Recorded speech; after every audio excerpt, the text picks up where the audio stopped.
Hello everyone, welcome back to our YouTube channel ease your study, जहां हम बनाते हैं आपकी पढ़ाई को आसान और मजेदार। तो बेटा आज इस वीडियो में मैं लेकर के आया हूं क्लास 11 की फिजिक्स का chapter units and measurement.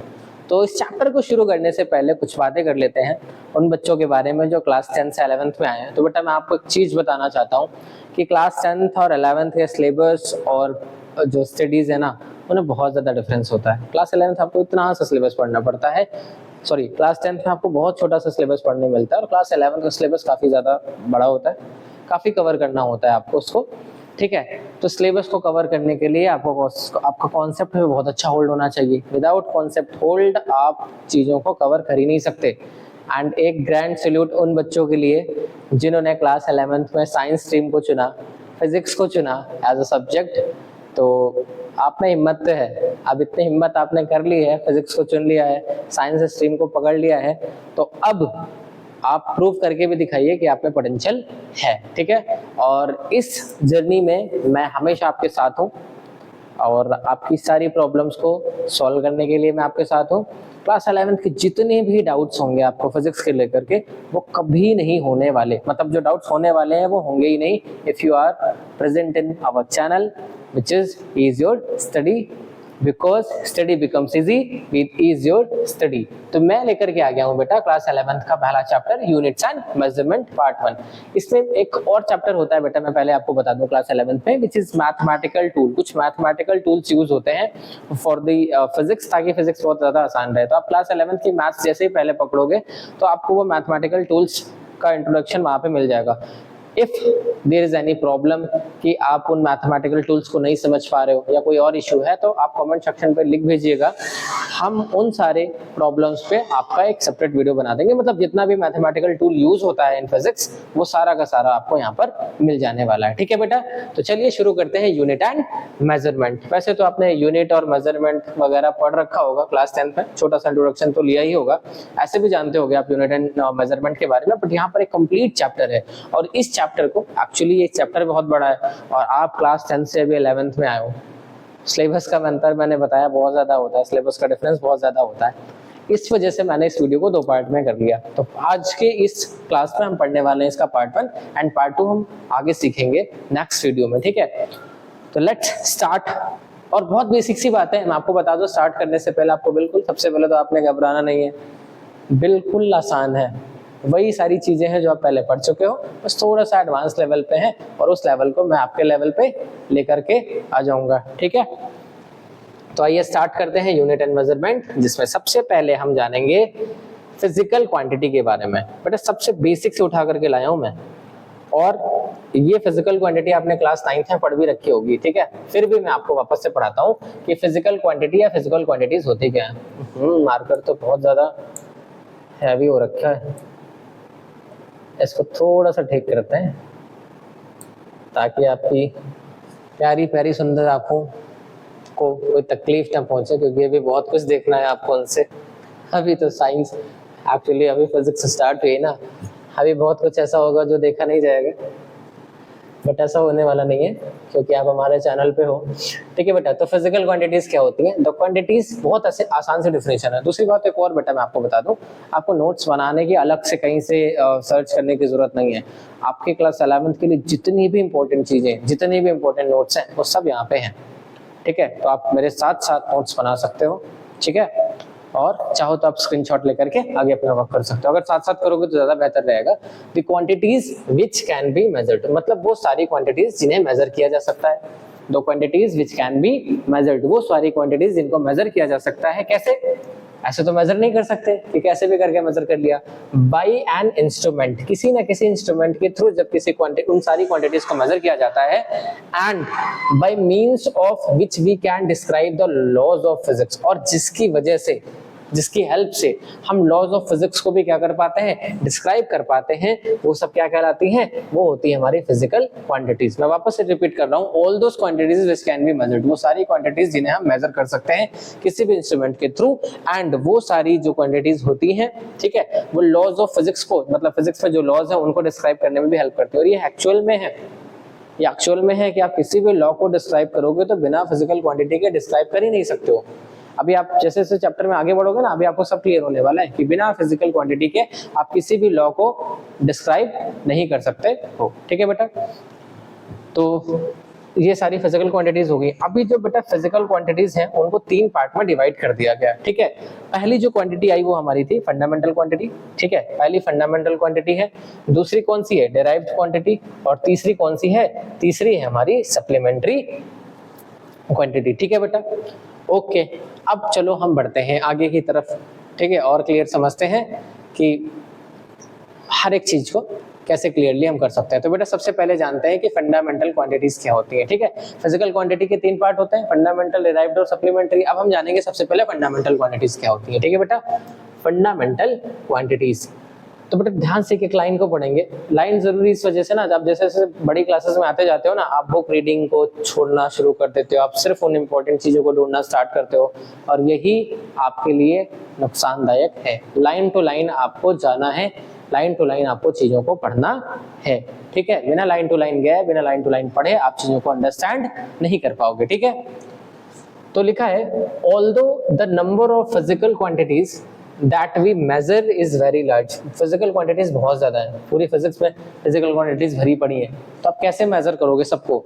We need only a limited number of units। तो हमें सिर्फ limited number of units की जरूरत होती है for expressing all the physical quantities। तो सारी physical quantities, जितनी भी physical quantities हैं, उन सबको एक्सप्रेस करने के लिए हमें limited number of units की ही जरूरत होती है, since they are interrelated with another। और ऐसा किस लिए होता है, क्योंकि ये आपस में कैसी होती हैं, interrelated होती हैं एक दूसरे से, they are interrelated with one another। आगे है, so certain physical quantities, तो ऐसी physical quantities have been chosen and their units are used for expressing all the physical quantities। तो कुछ ऐसी physical quantity चूज की गई, कुछ ऐसी physical quantities चूज की गई और उनकी जो यूनिट्स है यूज की गई for expressing all the physical quantities. मतलब कुछ ऐसी क्वांटिटीज यूज, ऐसी फिजिकल क्वांटिटीज निकाली गई और उनकी यूनिट का यूज किया गया जिससे सारी फिजिकल क्वांटिटी को क्या किया जा सके, डिस्क्राइब किया जा सके। वो क्या कहलाती है, फंडामेंटल क्वांटिटी कहलाती है। कुछ ऐसी फिजिकल क्वांटिटीज को एक्सप्रेस किया गया, निकाला गया, डेराइव किया गया और उनकी यूनिट का यूज किया गया ताकि उन कुछ पर्टिकुलर फिजिकल क्वांटिटीज की हेल्प से हम सारी क्वांटिटीज को, सारी फिजिकल क्वांटिटीज को क्या कर सके, डिस्क्राइब कर सके। Such quantities are known as fundamental quantities. और ऐसी क्वांटिटीज को हम लोग फंडामेंटल क्वांटिटी के नाम से जानते हैं, एब्सोल्यूट क्वांटिटी के नाम से जानते हैं, या बेस क्वांटिटीज के नाम से भी जानते हैं। जैसे कि हमारे पास एग्जांपल है लेंथ, टाइम एंड मास। ये कुछ फिजिकल क्वांटिटीज हैं जो फंडामेंटल हैं, जो कहीं और से डिराइव नहीं करी गई हैं, किसी और के हेल्प से डिराइव नहीं करी गई हैं, लेकिन इनकी हेल्प से हम बाकी सारी फिजिकल क्वांटिटीज को डिराइव कर सकते हैं।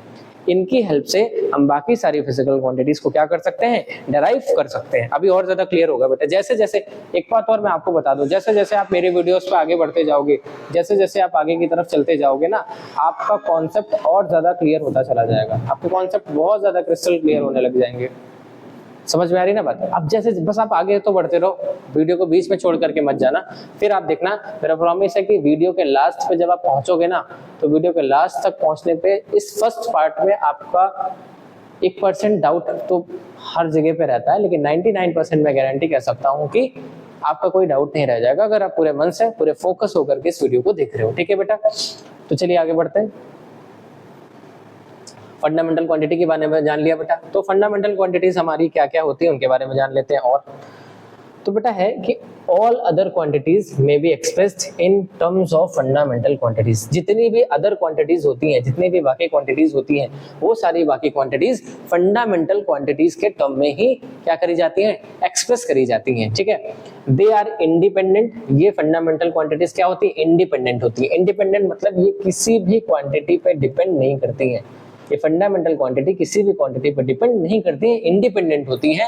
ठीक है, of each other and can not be obtain from one another. और इन्हें एक दूसरे से ऑब्टेन भी नहीं किया जा सकता, ये इंडिविजुअल होती है। और ये कौन कौन सी होती है बेटा, पहली हमारी फंडामेंटल क्वांटिटी बेटा ने याद रख लेना, 7 होती है, बहुत जरूरी है इनको याद रखना। सबसे पहली कौन सी हमारी, लेंथ, सेकेंड मास, फिर कौन सी fundamental quantity, time, and then electric current, temperature, amount of substance and luminous intensity. ठीक है, ये वो फंडामेंटल क्वांटिटीज हैं जो किसी और क्वांटिटी की हेल्प से फाइंड आउट नहीं की जा सकती हैं।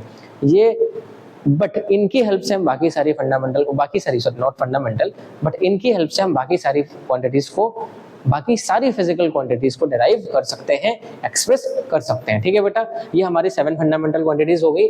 जैसे कि जो हमारी लेंथ होती है, जो हमारी क्या होती है, लेंथ होती है, लेंथ को हम किस में मेजर करते हैं, लेंथ को हम मेजर करते हैं मीटर में। ठीक है बेटा, उसके बाद जो मास होता है, ठीक है, दूसरी फंडामेंटल क्वांटिटी, उसको किस में मेजर करते हैं, किलोग्राम में मेजर करते हैं। उसके बाद जो हमारी तीसरी फंडामेंटल क्वांटिटी है वो कौन सी है, टाइम है, और टाइम को हम मेजर करते हैं किसमें, सेकंड में। ठीक है, जो चौथी हमारी फंडामेंटल क्वांटिटी है वो कौन सी है, इलेक्ट्रिक करंट। इलेक्ट्रिक करंट, आपने इलेक्ट्रिसिटी पढ़ी भी होगी, इलेक्ट्रिक करंट क्लास 10th में। इलेक्ट्रिक करंट किसमें मेजर करते हैं बेटा, एम्पियर। ये सारी क्या है, ये लेंथ की यूनिट है, ये मास की यूनिट है, ये टाइम की यूनिट है, ये इलेक्ट्रिक करंट की क्या है, यूनिट है, क्योंकि फिजिकल क्वांटिटीज बिना यूनिट के अधूरी है। जैसे आपका जीवन कहीं जगह पर अधूरा है कुछ चीजों की वजह से, ऐसा आपको लगता है, वैसे ही फिजिकल क्वांटिटीज भी होती है ना बेटा, वो बिना यूनिट के अधूरी है। यूनिट लिखना कंपलसरी है, बिना यूनिट के कोई भी फिजिकल क्वांटिटी एक्सप्रेस ही नहीं हो सकती है। तो फिजिकल क्वांटिटी को अगर एक्सप्रेस करना है तो यूनिट लिखना ही लिखना पड़ेगा। ठीक है, एंड उसके बाद आता है अगला हमारा कौन सा, टेम्परेचर। टेम्परेचर जो हमारी होती है उसको किससे हम मेजर करते हैं, केल्विन से। उसके बाद आता है अमाउंट ऑफ सब्सटेंस। क्या आता है, अमाउंट ऑफ सब्सटेंस। कई लोग यहाँ पे कंफ्यूज होते हैं, केल्विन टेम्परेचर तक तो उनको सब समझ में आता है, लेकिन जैसे ही अमाउंट ऑफ सब्सटेंस आता है यहाँ पर ल्यूमिनस इंटेंसिटी आती है। अमाउंट ऑफ सब्सटेंस आया या क्या आया, ल्यूमिनस इंटेंसिटी, यहाँ पे कंफ्यूज हो जाते हैं। अब अमाउंट ऑफ सब्सटेंस क्या होता है बेटा, अमाउंट ऑफ सब्सटेंस आपने क्लास 9 का चैप्टर पढ़ रखा होगा, मोल कॉन्सेप्ट, जो आपको क्लास 11 में मिलने वाला है। मोल कॉन्सेप्ट में जब हम किसी भी एटम का या मॉलिक्यूल का मास निकालते थे तो उस एटम का या मॉलिक्यूल का कितना मोल हमें लेना पड़ता था। ठीक है, आपको याद होगा, वहां पे अपने एवोगैड्रो नंबर भी पढ़ा होगा। ठीक है, तो किसी भी अमाउंट को, मतलब कोई भी अमाउंट, कोई भी सब्सटेंस जो है वो कितने अमाउंट में है, कोई भी सब्सटेंस, कोई भी चीज कितने अमाउंट में है, उस अमाउंट को मेजर करने के लिए हम किसका यूज करते हैं, मोल का यूज करते हैं। ठीक है, उसका अमाउंट बताने के लिए, ना कि मास। ठीक है, ना कि मास बताने के लिए। मास बताने के लिए किलोग्राम में उसे यूनिट है डिफाइन करने के लिए, एक्सप्रेस करने के लिए। ये बताता है सब्सटेंस का अमाउंट, सब्सटेंस का अमाउंट कितना है। ठीक है, मास कितना है उससे मतलब नहीं, सब्सटेंस का अमाउंट कितना है वो यहाँ से क्लियर होता है। और अगला आता है सबसे लास्ट वाली हमारी ल्यूमिनस इंटेंसिटी। ल्यूमिनस इंटेंसिटी का मतलब होता है कि जैसे कोई लाइट है, ठीक है, उस लाइट की इंटेंसिटी कितनी है, मतलब लाइट बहुत ज्यादा ब्राइट है या लो है।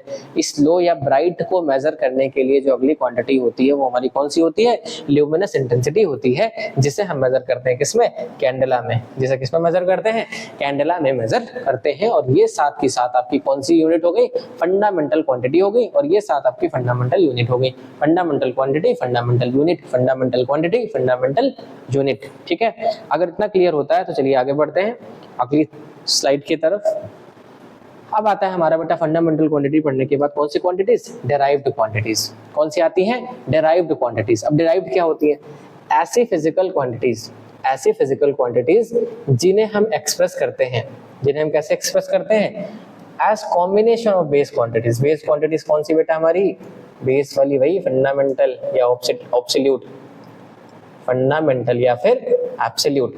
ओके, तो ऐसी फिजिकल क्वांटिटीज, ऐसी फिजिकल क्वांटिटीज जिन्हें हम एक्सप्रेस करते हैं किसकी हेल्प से, कॉम्बिनेशन ऑफ बेस क्वांटिटीज की कॉम्बिनेशन से, ऐसी क्वांटिटीज क्या कहलाती हैं, डेराइव्ड क्वांटिटीज कहलाती हैं, जो फंडामेंटल क्वांटिटी की हेल्प से एक्सप्रेस करी जाती हैं। For example speed, for example velocity, for example acceleration, for example force, for example momentum, for example pressure, for example energy. कैसे कैसे भाई, अब आप सोच रहे होगे ना सर तो बोलते ही चले जा रहे हैं। जैसे बेटा स्पीड है, जैसे क्या है, स्पीड है। अब अगर आप स्पीड को डिफाइन करोगे, एक्सप्रेस करोगे तो कैसे करोगे, स्पीड का फॉर्मूला बेटा क्या होता था, स्पीड का फॉर्मूला होता था डिस्टेंस अपॉन में टाइम। स्पीड का फॉर्मूला क्या होता था, डिस्टेंस अपॉन में टाइम। अब देखो बेटा, टाइम भी हमारी कैसी यूनिट है, बट फंडामेंटल यूनिट है या बेस यूनिट है या बेस क्वांटिटी है, और डिस्टेंस भी हमारी कैसी क्वांटिटी है, बेस क्वांटिटी है। डिस्टेंस भी हमारी कैसी है, बेस क्वांटिटी है, क्योंकि डिस्टेंस क्या है, डिस्टेंस लेंथ है ना, डिस्टेंस क्या है, लेंथ है, और लेंथ हमारी कैसी क्वांटिटी होती है, फंडामेंटल क्वांटिटी होती है। और अगर आप यूनिट लिखना चाहोगे तो वो फंडामेंटल यूनिट हो जाएगी। डिस्टेंस को हम किस में मेजर करेंगे बेटा, मीटर में मेजर करेंगे, और टाइम को किस में मेजर करेंगे, सेकेंड में। तो देखो ये इसकी बेटा क्या हो गई, ये फंडामेंटल यूनिट हो गई, और ये फंडामेंटल क्वांटिटी हो गई, ये फंडामेंटल यूनिट हो गई, ये फंडामेंटल क्वांटिटी हो गई। तो देखो इनके कॉम्बिनेशन से, किसके कॉम्बिनेशन से, बेस क्वांटिटी के कॉम्बिनेशन से हमें जो क्वांटिटी मिली वो क्वांटिटी कौन सी कहलाएगी, डेराइव्ड क्वांटिटी कहलाएगी। ठीक है, जैसे कि यहाँ पर वेलोसिटी की बात कर रहे हैं, तो वेलोसिटी इज इक्वल टू क्या होता है, डिस्प्लेसमेंट अपॉन टाइम। क्या होता है, डिस्प्लेसमेंट अपॉन में टाइम। तो बेटा डिस्प्लेसमेंट भी एक लेंथ है, अगर कोई डिस्प्लेस होगा तो एक लेंथ में तो डिस्प्लेस होगा ना, मेजर तो लेंथ में ही करेंगे इसको। तो इसको कैसे में, तो ये बेटा डिस्प्लेसमेंट हो गया, लेकिन हमारा क्या हो गया, टाइम। एक्चुअल मतलब लेंथ अपॉन टाइम। तो ये भी कॉम्बिनेशन किसका हो गया, बेस क्वांटिटी का कॉम्बिनेशन हो गया। अगर हम इसकी फंडामेंटल यूनिट निकालें तो इसे मेजर करेंगे बेटा मीटर में, और टाइम को किस में मेजर करेंगे, सेकंड में। तो ये इसकी क्या आ गई, ये आ गई इसकी बेस यूनिट आ गई। ठीक है बच्चा, ऐसे ही हम सारी यूनिट को मेजर जो है डिराइव कर सकते हैं। जैसे फोर्स एक डेराइव्ड क्वांटिटी है, और क्यों डेराइव्ड है, क्योंकि ये दो फंडामेंटल क्वांटिटी से मिलकर के बना है। किससे मिलकर के बना है, दो फंडामेंटल क्वांटिटीज की हेल्प से आया है, दो या दो से ज्यादा। ठीक है बच्चा, ऐसे ही मोमेंटम है, ऐसे ही प्रेशर है। और फिर अभी जब हम इन सारे फॉर्मूलेस को एक बार वापस से पढ़ेंगे, जब मैं इसका पार्ट 2 लेकर के आऊंगा, डायमेंशन एनालिसिस। ठीक है, कई बुक्स में डायमेंशनल एनालिसिस एक अलग चैप्टर होता है, मैंने इसी का पार्ट बनाया है ताकि आप उसे ठीक से एनालिसिस कर सको। ओके बेटा, और सेकंड पार्ट में एक चीज और, सेकंड पार्ट लाने से पहले मैं कुछ जो मेजरिंग इंस्ट्रूमेंट्स होंगे उनके बारे में भी आपको बताऊंगा, जो जानना जरूरी है। ठीक है बेटा, तो चलिए चलते हैं अगली स्लाइड की तरफ। ठीक है, ओके। तो अब आ गई हमारी कौन सी क्वांटिटी, सप्लीमेंट्री क्वांटिटी। ठीक है, ये अलग थी, है फंडामेंटल, सॉरी फिजिकल क्वांटिटी के 3 पार्ट थे। फंडामेंटल जो बिना किसी के हेल्प के इंडिविजुअल होती है, फिर आती है डेराइव्ड क्वांटिटी जो फंडामेंटल की हेल्प से आती है, और आती है उसके बाद कौन सी, थर्ड वाली सप्लीमेंट्री क्वांटिटीज। क्या होती है supplementary quantities, beside the 7 fundamental physical quantities. Fundamental quantities कितनी होती थी, 7। इनके अलावा 2 सप्लीमेंट्री क्वांटिटीज भी होती हैं, 2 सप्लीमेंट्री क्वांटिटीज भी होती हैं, जिन्हें डिफाइन किया गया है किसके टर्म में, प्लेन एंगल के टर्म में और सॉलिड एंगल के टर्म में। ठीक है, अभी और क्लियर कर रहा हूं इसको।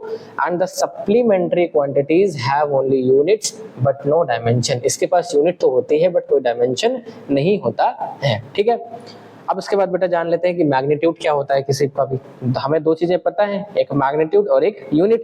तो मैग्नीट्यूड क्या होता है, मैग्नीट्यूड ऑफ फिजिकल क्वांटिटी। किसी भी फिजिकल क्वांटिटी का जो मैग्नीट्यूड होता है वो क्या होती है, उसकी न्यूमेरिक वैल्यू इनटू यूनिट, उसकी numeric value into unit. Suppose जैसे मैंने लिख लिया कोई फोर्स है, और मैंने लिख लिया फोर्स है 30 न्यूटन। कितना लिख लिया, 30 न्यूटन। तो न्यूटन बेटा क्या हो गई, न्यूटन हो गई बेटा यूनिट, और 30 क्या हो गई, 30 हो गई न्यूमेरिक वैल्यू। 30 क्या हो गई, न्यूमेरिक वैल्यू हो गई। जैसे कि हमने लिख लिया किसी स्पीड को, कोई स्पीड है वो है 40 मीटर पर सेकंड। ठीक है, तो 40 क्या हो गया बेटा, 40 हो गया हमारी मैग्नीट्यूड या न्यूमेरिक वैल्यू। क्या हो गया, न्यूमेरिक वैल्यू। ओके, और ये मीटर पर सेकंड क्या होगी, यूनिट होगी। ओके, जैसे आपने लिख लिया सपोज 35 किलोग्राम, 35 किलोग्राम। तो किलोग्राम क्या हो गई, किलोग्राम बेटा हो गई यूनिट, और 35 क्या हो गया, 35 है न्यूमेरिक वैल्यू। 35 क्या है, न्यूमेरिक वैल्यू। ओके, क्लियर है ना। तो ये क्या होता है, हमारा मैग्नीट्यूड होता है, जो किस टर्म में लिखा जाता है, किसी भी फिजिकल क्वांटिटी का जो मैग्नीट्यूड है वो इस टर्म में लिखा जाता है, numeric value into unit, numeric value into unit, numeric value into unit. ठीक है, एन यू के फॉर्म में, एन यू, एन मतलब numeric value, you means unit. Okay, चलिए आगे क्लियर करते हैं। अब आता है यूनिट क्या होती है। मैग्नीट्यूड के बारे में तो हमने जान लिया, बट व्हाट इज यूनिट। ठीक है, तो आपको बताते हैं भाई यूनिट क्या होती है। तो मेजरमेंट, किस, मेजरमेंट मतलब मापना, मेजरमेंट मतलब बेटा क्या होता है, मापना। ठीक है, मेजरमेंट किसका, मेजरमेंट किसी भी फिजिकल क्वांटिटी का। अगर हम किसी भी फिजिकल क्वांटिटी को मेजर कर रहे हैं, अगर हम किसी भी फिजिकल क्वांटिटी को क्या कर रहे हैं, मेजर कर रहे हैं, तो उसे हम एक्सप्रेस करते हैं। कैसे एक्सप्रेस करते हैं, in terms of internationally accepted certain basic reference standard called unit. ठीक है। तो अगर हमें किसी भी फिजिकल क्वांटिटी को क्या कर रहे हैं, मेजर कर रहे हैं, तो उस फिजिकल क्वांटिटी को मेजर करके हम जब एक्सप्रेस करेंगे ना, तो किस टर्म में एक्सप्रेस करेंगे, तो एक इंटरनेशनली एक्सेप्टेड एक स्टैंडर्ड होता है, इंटरनेशनली एक्सेप्टेड होता है, और वो क्या होता है, वही इंटरनेशनली एक्सेप्टेड स्टैंडर्ड क्या कहलाती है, यूनिट कहलाती है, जिसमें हम किसी चीज को क्या करते हैं, एक्सप्रेस करते हैं। जैसे अगर आप कहीं बाजार गए हैं, किसी जनरल स्टोर गए हैं, और आपने उससे बोला कि भैया मुझे शुगर चाहिए, ठीक है, तो उसका अगला क्वेश्चन होगा कितना, तो आप क्या बोलोगे, 1 2 या 3, ऐसा तो बोलोगे नहीं, आप एक्सप्रेस करोगे ना कि आपको कितनी चाहिए। तो आप एक्सप्रेस करने के लिए क्या बताओगे, आप बोलोगे 1, तो ऐसे एक दाना उठा के शुगर का आपको पकड़ा देगा, नहीं ना, ये तो सिर्फ न्यूमेरिक वैल्यू हो गई ना। आप एक्सप्रेस कैसे करोगे, तो आप उसको बोलोगे कि नहीं मुझे चाहिए कितने शुगर, 1 किलोग्राम।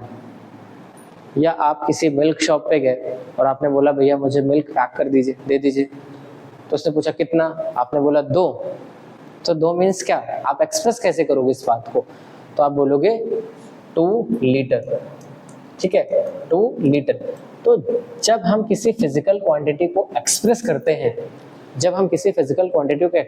हैं, तो हम बिना यूनिट के उसे एक्सप्रेस नहीं कर सकते। तो यूनिट जो होती है ये इंटरनेशनली एक्सेप्टेड है, इंटरनेशनली एक स्टैंडर्ड है, ठीक है, एक स्टैंडर्ड सेट किया गया इंटरनेशनली, जो क्या कहलाता है, यूनिट कहलाता है, ठीक है। The units for the fundamental और बेस क्वांटिटीज, और जो फंडामेंटल क्वांटिटीज होती हैं, जो बेस क्वांटिटीज होती हैं, जो एब्सोल्यूट क्वांटिटीज होती हैं, उनकी जो यूनिट कहलाती हैं वो क्या कहलाती हैं, उनकी यूनिट फंडामेंटल यूनिट या बेस यूनिट कहलाती हैं, ठीक है।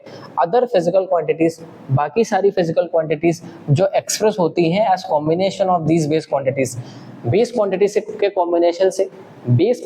कॉम्बिनेशन से जो यूनिट एक्सप्रेस होती है या जो क्वांटिटीज एक्सप्रेस होती हैं वो डिराइव्ड होती हैं। फंडामेंटल क्वांटिटी, बेस क्वांटिटी या एब्सोल्यूट क्वांटिटी की हेल्प से जो क्वांटिटीज एक्सप्रेस होती हैं वो क्या कहलाती हैं, डिराइव्ड कहलाती हैं, ठीक है। As combination of these base units hence called derived units. तो जो डिराइव्ड क्वांटिटीज होती हैं उनकी जो यूनिट कहलाती है वो क्या कहलाती है, डिराइव्ड यूनिट्स कहलाती हैं। उसके बाद है a complete set of units, a complete set of unit, चाहे वो फंडामेंटल हो या डिराइव्ड हो, उसे हम क्या बोलते हैं, सिस्टम ऑफ यूनिट कहते हैं, उसे क्या बोलते हैं, सिस्टम ऑफ यूनिट बोलते हैं, ठीक है बेटा। अगर इतना क्लियर है तो हम जानते हैं कि सिस्टम ऑफ यूनिट क्या होता है, principal system of unit. Principal system of unit actual में है क्या, इसके बारे में हम लोग जानते हैं और समझते हैं। There are various system in use over the world में बहुत सारे सिस्टम यूज होते हैं।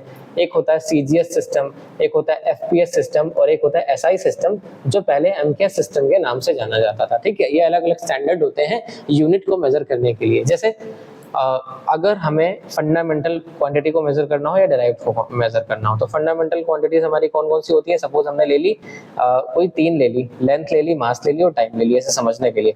और डिराइव्ड ले ली, डिराइव्ड किसकी हेल्प से आती है, डिराइव्ड आती है फंडामेंटल की हेल्प से। तो डिराइव्ड में हमने फोर्स ले लिया, वर्क या एनर्जी ले ली, और कौन सी ले ली, पावर ले ली। तो बेटा अगर हम सीजीएस की बात करें तो सी फॉर होता है सेंटीमीटर, सी फॉर क्या होता है, सेंटीमीटर, जी फॉर होता है ग्राम, और एस फॉर क्या होता है, सेकंड। अगर हम एमकेएस में आए, एमकेएस में M is for metre, M is for metre, K is for kilogram and S is for second. और अगर एफपीएस में आए तो F is stand for foot, P is stand for pound and S is stand for second, ठीक है बेटा। अगर इतना क्लियर है तो मैं आपको और थोड़ा सा बताता हूँ यहाँ पे ही, ठीक है। जैसे हमने बात करी सीजीएस की, किसकी बात करी, CGS। तो बेटा इससे हम मेजर करते हैं लेंथ, इससे क्या मेजर करते हैं, लेंथ। G से मेजर करते हैं हम लोग क्या, मास, और S से क्या करते हैं, टाइम। लेंथ, मास और टाइम, ठीक है, लेंथ, मास और टाइम, लेंथ, मास और टाइम, ठीक है बच्चा। क्या, लेंथ, मास और टाइम, कोई भी यूनिट हो हम मेजर कर रहे हैं लेंथ, मास और टाइम। तो टाइम तो बेटा देखो हमेशा सेकेंड रहेगा, टाइम हमेशा कैसे रहेगा, सेकंड। और एमकेएस ही बेटा एसआई सिस्टम होता है, स्टैंडर्ड यूनिट होती है हमारी, ठीक है। उसके बाद पहली कौन सी है, लेंथ। अगर सीजीएस है तो लेंथ सेंटीमीटर में, एमकेएस है या एसआई है तो लेंथ मीटर में, और अगर एफपीएस है जो ब्रिटिश सिस्टम है उसमें जो है हम लेंथ को किसमें मेजर करेंगे, फुट में। उसके बाद आता है मास। मास अगर आया हमारा सीजीएस में तो ग्राम में मेजर करेंगे, अगर एमकेएस या एसआई में आया तो किलोग्राम में, और अगर ब्रिटिश सिस्टम में आया एफपीएस में आया तो हम किसमें मेजर करेंगे, पाउंड में, और टाइम तो सब में सेकंड में मेजर होता ही है।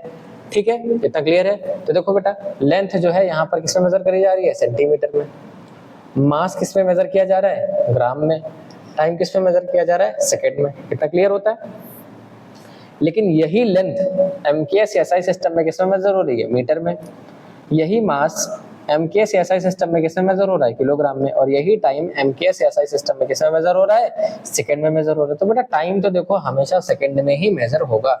टाइम हमेशा किसमें मेजर होगा, सेकंड में। चेंज क्या होगा, चेंज होगा बेटा मास और लेंथ, मास और लेंथ। ठीक है, आई होप आपको क्लियर हो रहा होगा जो भी मैं कह रहा हूँ। ठीक है, बहुत अच्छे से समझ आ रहा होगा। अब बात करते हैं जैसे फोर्स। तो फोर्स बेटा अगर सीजीएस में हम इसे डिफाइन करें तो क्या होगा, डाइन होगा। अगर हम एसआई यूनिट बताएं फोर्स की तो क्या होगी, न्यूटन होगी। और एफपीएस यूनिट बताएं तो क्या होगी बेटा, पाउंड होगी। एनर्जी की बात करें तो एनर्जी को हम रिप्रेजेंट करते हैं सीजीएस में अर्ग से, अर्ग। और एसआई यूनिट एनर्जी की, कोई भी एनर्जी दुनिया में किसी भी तरीके की एनर्जी हो, चाहे कोई भी वर्क हो, वो किसमें डिफाइन होगा, जूल में। और अगर एफपीएस सिस्टम में तो आता है फुट पाउंडल, फुट पाउंडल। उसके बाद आता है पावर। पावर आती है बेटा अर्ग पर सेकंड में। एसआई सिस्टम में हम पावर को वॉट में मेजर करते हैं, और ऐसे कहते हैं फुट पाउंडल पर सेकंड, फुट पाउंडल पर सेकंड। क्योंकि यहाँ पर देखो अर्ग पर सेकंड है, अर्ग की फुट पाउंडल होती है, और पर सेकंड है तो यहाँ पे क्या आ गया, फुट पाउंडल पर सेकंड। और ये हमारा क्या कहलाता है, ये कहलाता है प्रिंसिपल सिस्टम्स ऑफ यूनिट। क्या कहलाता है, प्रिंसिपल सिस्टम ऑफ यूनिट्स। ठीक है, अब एक क्वेश्चन आया हमारे पास ऐसे छोटा सा। मैं आपके पास एक बात और बता दूं इस क्वेश्चन को शुरू करने से पहले। बहुत इस चैप्टर का क्लास 11 की फिजिक्स का आपका सबसे पहला क्वेश्चन आपके सामने, और बहुत छोटा है, बहुत आसान है, हद आसान है। लेकिन इन क्वेश्चंस के लेवल को मैं आगे बढ़ाता जाऊंगा। मैं चैप्टर्स को कई हिस्सों में बांटूंगा। मैं किसी भी चैप्टर का ऐसे 5, 6, 10 घंटे का वन शॉट लेकर के नहीं आने वाला जहाँ पे आपको सब हो। मैं चैप्टर्स को कई सारे फ्रैक्शन में डिवाइड करूंगा, कई सारे टुकड़ों में डिवाइड करूंगा, और हर फ्रैक्शन, हर पार्ट आपके लिए इंपॉर्टेंट होगा। एक होगा कॉन्सेप्ट का पार्ट, आपने कॉन्सेप्ट पढ़ लिए। एक क्वेश्चंस का पार्ट होगा, एक न्यूमेरिकल्स का पार्ट होगा। तो ऐसे करके सारे पार्ट्स आपके पास होंगे, और जब आप उन्हें पढ़ लोगे तो पूरा ब्लॉक रेडी हो जाएगा, सारा चैप्टर आपका कवर हो जाएगा। ठीक है, तो अब बात करते हैं find the SI unit of speed and acceleration. Speed और एक्सेलरेशन की एसआई यूनिट हमें बतानी है। ठीक है बेटा, अच्छा चलो ठीक है, तो फॉर्मूला लिखते हैं सबसे पहले। किसका फॉर्मूला लिखते हैं, किसका फॉर्मूला लिखते हैं, सबसे पहले हम फॉर्मूला लिखेंगे स्पीड का। सबसे पहले हम जो फॉर्मूला लिखेंगे वो किसका लिखेंगे, स्पीड का। स्पीड बराबर बेटा क्या होता है, स्पीड बराबर होती है बेटा डिस्टेंस अपॉन में time. Speed is equal to क्या होता है, डिस्टेंस अपॉन में टाइम। ठीक बेटा, अब डिस्टेंस क्या है बेटा, डिस्टेंस तो हमारी एक तरीके की लेंथ है ना। डिस्टेंस क्या है, distance is a type of length. Distance एक तरीके की लेंथ है, और अगर लेंथ है तो हम लेंथ को किसमें मेजर करते हैं, अगर लेंथ है तो हम लेंथ को किसमें मेजर करते हैं, याद करो फंडामेंटल क्वांटिटी में लेंथ किसमें मेजर होती है, लेंथ मेजर होती है मीटर में। लेंथ किसमें मेजर होती है, मीटर में। अभी आपने एमकेएस सिस्टम या एसआई सिस्टम पढ़ा था, लेंथ किसमें मेजर होती है, मीटर में। और बेटा टाइम किसमें मेजर होता है, सेकंड में। तो जो स्पीड की एसआई यूनिट आ गई वो क्या आ जाएगी, मीटर पर सेकंड। क्या आ जाएगी, मीटर पर सेकंड। अब बात आती है एक्सेलरेशन की, क्या होगी। तो बेटा एक्सेलरेशन बराबर क्या होता है, एक्सेलरेशन बराबर होता है change in velocity, change in velocity upon में टाइम। आप एक्सेलरेशन यही तो पढ़ते थे क्लास 9th में भी आपने पढ़ रखा होगा, final velocity minus initial velocity और अपॉन में टाइम। तो फाइनल वेलोसिटी इनिशियल वेलोसिटी को जब आप सब्ट्रैक्ट करोगे तो एक्चुअल में आपके पास आएगा तो चेंज इन वेलोसिटी ही ना। आपके पास क्या आएगा, आएगा तो चेंज इन वेलोसिटी ही ना। और अगर चेंज इन वेलोसिटी आएगा तो हमने उसको ऐसे लिख लिया, वेलोसिटी से वेलोसिटी को घटाओगे तो आएगा तो वेलोसिटी ही ना, और अपॉन में क्या है, अपॉन में है टाइम। अब बेटा एक्सेलरेशन हो गया, बेटा वेलोसिटी है, वेलोसिटी बराबर क्या होता है, डिस्प्लेसमेंट अपॉन में टाइम। डिस्प्लेसमेंट की यूनिट होती है मीटर, और टाइम की क्या होती है, सेकंड। तो वेलोसिटी की क्या हो जाएगी, मीटर पर सेकंड। और नीचे क्या है, टाइम है, और टाइम की बेटा क्या होती है, सेकंड होती है। तो एक्चुअल में एक्सेलरेशन की यूनिट क्या बन गई, मीटर पर सेकंड स्क्वायर। क्या हो गई, मीटर पर सेकंड स्क्वायर। अब बेटा अगर इस सेकंड स्क्वायर को हम ऊपर लेके चले जाएं तो इसको ऐसे भी एक्सप्रेस कर सकते हैं, a is equal to m s - 2। Second square तो लिखा है लेकिन माइनस में पावर आ गई, क्यों, क्योंकि नीचे से ऊपर की तरफ लेकर के गए हैं। ठीक है, अगर कोई पावर नीचे प्लस में है, अगर उसे ऊपर लेकर के जाएंगे तो माइनस में आ जाएगी, अगर माइनस में है तो ऊपर जाएंगे पावर तो किस में हो जाएगी, प्लस में हो जाएगी। ठीक है बेटा, अगर इतना क्लियर होता है आपको तो चलिए आगे बढ़ते हैं। और पढ़ते हैं हमारी सप्लीमेंट्री क्वांटिटीज। कौन सी क्वांटिटीज? Supplementary quantity. ओके, चलो भाई बताता हूँ आपको सप्लीमेंट्री क्वांटिटी क्या होती है। सप्लीमेंट्री बेटा दो होती है हमारे पास, एक पहली होती है प्लेन एंगल, एक होती है प्लेन एंगल, और दूसरी कौन सी होती है? Solid angle. तो प्लेन एंगल क्या होता है बेटा? Plane angle D theta, plane angle क्या है? D theta is the ratio of arc, arc तो आप जानते होगे ना, आपने पढ़ा होगा, arc DS to the radius R, its ऐसा यूनिट इज रेडियन। तो बेटा अगर आप ये डायग्राम देख रहे होगे तो ये किसका है? दिस इज अ सेक्टर, आपने पढ़ रखा होगा सेक्टर, ठीक है, सर्कल का जो एक पार्ट निकाला गया है ये सेक्टर है। ठीक बेटा, अगर ये सेक्टर है और ये एंगल कितना है बेटा? ये छोटा सा एंगल डी थीटा हमने मान लिया, ये सेंटर ओ है, और यहाँ से यहाँ तक की जो हमारी रेडियस है वो क्या है? आर है। तो बेटा ये जो आर्क होगा, आर्क एक डिस्टेंस की तरह काम करेगा हमारे लिए, एक प्लेन या कह सकते हैं लीनियर डिस्टेंस की तरह काम करेगा। क्यों काम करेगा बेटा?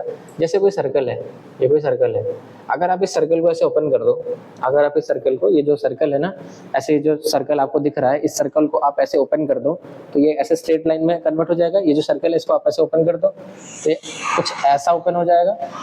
ये सर्कल है, आप इस सर्कल को ओपन कर दो तो ऐसा ओपन हो जाएगा।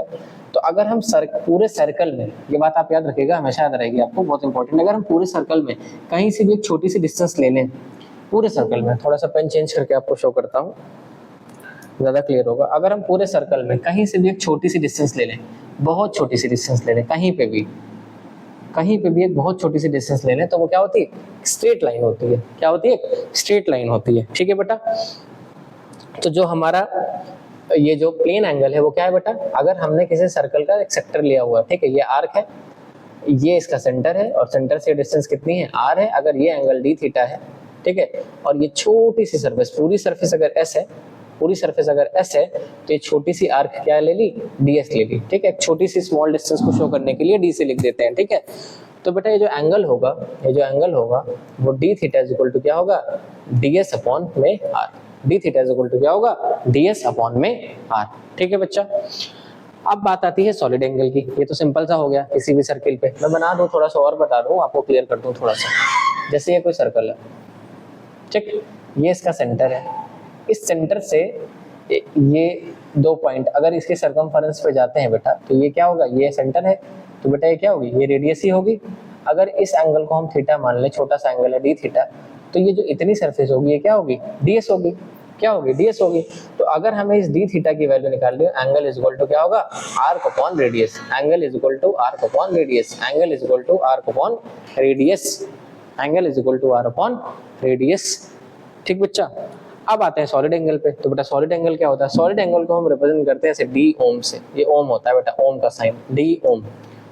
ठीक, is like not Om Om Om Om. ठीक है, आप एलियन को बुलाने नहीं जा रहे हो। Solid angle D ohm is the ratio of the, सबसे ध्यान से सुनना, ये थोड़ा सा कॉम्प्लिकेटेड है बट है नहीं इतना ज्यादा, intercepted area DA of the spherical surface described at the apex O as the center of the square of its radius r and its sinus is its radian। वो सब तो ठीक है सर, समझाओ ये होता क्या है, समझाओ ये होता क्या है। तो बेटा जैसे हम, हमारी आंखों से कोई पॉइंट दूर है, या ये कह सकते हैं जैसे आपने कोई कोन देखी होगी, आपने आइसक्रीम तो खाई होगी ना, आपने आइसक्रीम खाई होगी ना, कुछ ऐसा शेप होता है ना कोन वाली आइसक्रीम का। It is not ice cream, it's ice cream.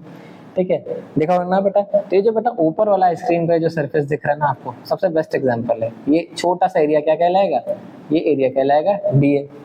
क्या कहलाएगा? डीए। और बेटा ये जो एंगल होगा ना यहाँ पे, ये कहलाएगा डी ओम। ठीक है, और ये क्या होगा बेटा? ये रेडियस यहाँ से यहाँ, और ये भी क्या हो जाएगी? रेडियस। ठीक है, तो अगर हमें ये एंगल निकालना होगा, अगर हमें ये एंगल निकालना होगा तो हम क्या लिख देंगे? डीए अपॉन में आर स्क्वायर। डीए अपॉन में आर स्क्वायर। डीए अपॉन में आर स्क्वायर। ठीक है, आपने देखा होगा ऐसे बहुत सारी चीजें होती है, जैसे हम कागज को फोल्ड कर लेते हैं, उसमें कुछ ऐसा शेप हमारी तरफ जो आता हुआ दिखाई देता है। या ये कह लें, इसको और ज्यादा क्लियर करना चाहें तो सपोज जैसे हमारे पास यहाँ कोई सोर्स है, ठीक है, आपको थोड़ा सा अच्छा से क्लियर करें, अगर इतना क्लियर हो गया तो और अच्छे से क्लियर करें। सपोज ये कोई लाइट सोर्स है, ठीक है, ये कोई लाइट सोर्स है, आपने क्लास 10 में पढ़ा होगा, कोई लाइट सोर्स है, और ये कैसा है? डाइवर्जिंग है। तो यहाँ से लाइट निकली, ऐसे गई, ऐसे गई, ऐसे गई, ऐसे गई। तो बेटा सोर्स तो ये है ना, सोर्स तो ये है ना, और इस सोर्स ने कितना एरिया कवर करा अगर हम यहाँ से देखें, अगर हम यहाँ से देख रहे हो, ठीक, अगर हम अपनी सुंदर सुंदर प्यारी प्यारी आंखों से देख रहे हो तो हमें ये एरिया कैसा दिखाई देगा, हमें तो ये एरिया इतना दिखाई देगा, हमें एरिया कितना दिखाई देगा, इतना दिखाई देगा, ठीक। तो अगर हमें ये एंगल निकालना हो, अगर हमें ये एंगल निकालना हो तो हम क्या लिख देंगे, डी ए, ये जो छोटा सा एरिया हमें दिख रहा है, और अपॉन में ये डिस्टेंस, ठीक, आर स्क्वायर, ठीक है। तो ये हमारी कौन सी हो जाएगा, ये हमारा सॉलिड एंगल हो जाएगा।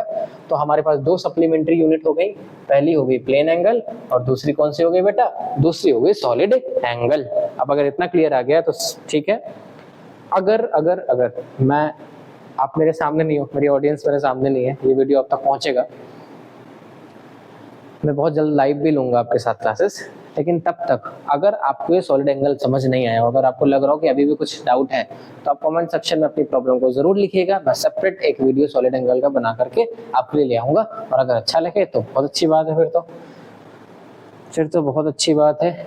ऐसे सुंदर सुंदर प्यारे प्यारे बच्चे होने चाहिए, जिनको अगर एफर्ट्स के साथ पढ़ाओ तो उन्हें समझ में आ जाता है, ठीक है। अब बेटा बात करते हैं, जैसे जैसे हम लोग बात कर रहे हैं, हम लोगों ने यूनिट्स के बारे में बात कर लिया, अब हम लोग धीरे धीरे मेजरमेंट की तरफ बढ़ रहे हैं, ठीक है। चैप्टर का नाम ही है यूनिट्स एंड मेजरमेंट। बहुत छोटे छोटे क्वेश्चंस भी हैं वहाँ पे, वो मैं आपको आगे कराऊंगा। क्वेश्चंस को भी मैं दो पार्ट में लेके आऊंगा, पहले छोटे छोटे बेसिक वाले, फिर अच्छे अच्छे वाले, ठीक है। अच्छे अच्छे इन द सेंस मतलब थोड़ा सा माहौल बन जाएगा। अब बात करते हैं बेटा किन चीजों की, एक्यूरेसी की, ठीक है। थोड़ा चेंज कर लो ताकि आपको दिखाई दे। एक्यूरेसी की, प्रिसीजन की, किसकी एक्यूरेसी है, किसकी प्रिसीजन, एक्यूरेसी या प्रिसीजन ऑफ एनी इंस्ट्रूमेंट, किसी भी इंस्ट्रूमेंट की जो एक्यूरेसी होती है, कितना एक्यूरेट वो मेजर करके देता है, या वो जो इंस्ट्रूमेंट है वो कितना प्रिसाइज है, कितना ठीक है, कितना अच्छा है, ठीक है। एंड एरर्स इन मेजरमेंट, और जो मेजरमेंट में एरर होती है, जो हमसे मेजरमेंट लेने में एरर्स होती हैं, उन एरर के बारे में भी बात करेंगे, ठीक है। तो क्या है बेटा, सबसे पहली एरर। अब एरर क्या होती है, ठीक है, एरर के बारे में लिखा हुआ है, the result of every measurement. कोई भी मेजरमेंट अगर हम करें, हम कोई लाइन ड्रॉ कर रहे हैं, सपोज आपसे बोला गया कि एक 25 सेंटीमीटर का लाइन ड्रॉ करो, या एक 24.5 सेंटीमीटर का लाइन ड्रॉ करो, 24.8 सेंटीमीटर का लाइन ड्रॉ करो, ठीक है। अगर हम कोई भी मेजरमेंट कर रहे हैं, ठीक है, the result of every measurement, किसी भी मेजरमेंट का जो रिजल्ट होगा, ठीक है, बाय एनी मेजरिंग इंस्ट्रूमेंट, वो हम किसी न किसी मेजरिंग इंस्ट्रूमेंट से तो करेंगे। ऐसा बोला मैंने आपसे एक 50 सेंटीमीटर की लाइन खींचो, और आपने ऐसे करके हाथ रखा और खींच दिया और बोला सर हो गई लाइन, ऐसे नहीं ना बेटा। अगर हम किसी भी लेंथ को मेजर करेंगे तो अंदाजे से तो करेंगे नहीं कि हाँ दिखने में ऐसा लग रहा तो ऐसा होगा, तो हम किसी न किसी मेजरिंग इंस्ट्रूमेंट के थ्रू ही करेंगे।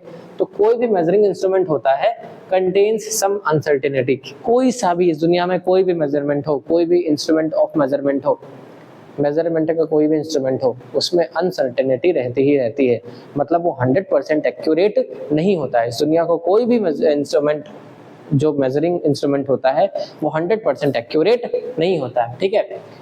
और यही उसमें जो अनसर्टेनिटी होती है, वही अनसर्टेनिटी क्या कहलाती है, एरर कहलाती है। वही अनसर्टेनिटी क्या कहलाती है, एरर कहलाती है, ठीक है। अब बात आती है कि एक्यूरेसी क्या होती है। The accuracy of a measurement, अगर किसी मेजरमेंट की एक्यूरेसी की बात करें तो वो क्या होगी, वो होगी is a measure of how close the measured value is to the true value of the quantity. Accuracy मतलब कितना एक्यूरेट है, जो मेजरमेंट है वो कितना एक्यूरेट है। तो बोला गया बेटा जो ट्रू वैल्यू होती है, क्या होती है, ट्रू वैल्यू। ट्रू वैल्यू क्या होती है बेटा, ट्रू वैल्यू होती है जो एक्चुअल वैल्यू होती है किसी की भी, जो एक्चुअल वैल्यू होती है, जो एक्चुअल मेजरमेंट होता है, जो एक्चुअल मेजरमेंट या एक्चुअल वैल्यू होती है, वही क्या कहलाती है, हमारी ट्रू वैल्यू कहलाती है या एक्चुअल वैल्यू कहलाती है, ठीक है। तो the accuracy of a measurement is the major of how close the measured value is the true value of the quantity. मतलब अगर हमें किसी क्वांटिटी को मेजर करना है तो हम चेक करेंगे कि उसकी जो मेजर्ड वैल्यू है, जो आपने मेजर करी है, जो मेजर्ड वैल्यू है, वो मेजर्ड वैल्यू उस ट्रू वैल्यू के, मेजर्ड वैल्यू उस ट्रू वैल्यू के कितना क्लोज है, कितना नजदीक है। मान लो किसी की कोई भी, अभी मैं एग्जांपल दूंगा आगे, कोई ट्रू वैल्यू है और मेजर्ड वैल्यू ट्रू वैल्यू के इक्विवेलेंट आ रही है, लगभग बराबर आ रही है, तो एक्यूरेसी ज्यादा अच्छी है। लेकिन अगर एक्चुअल वैल्यू कुछ और है, मेजर्ड वैल्यू कुछ और आ रही है, मतलब एक्यूरेसी ठीक नहीं है, एक्यूरेट नहीं है वैल्यू, ठीक है।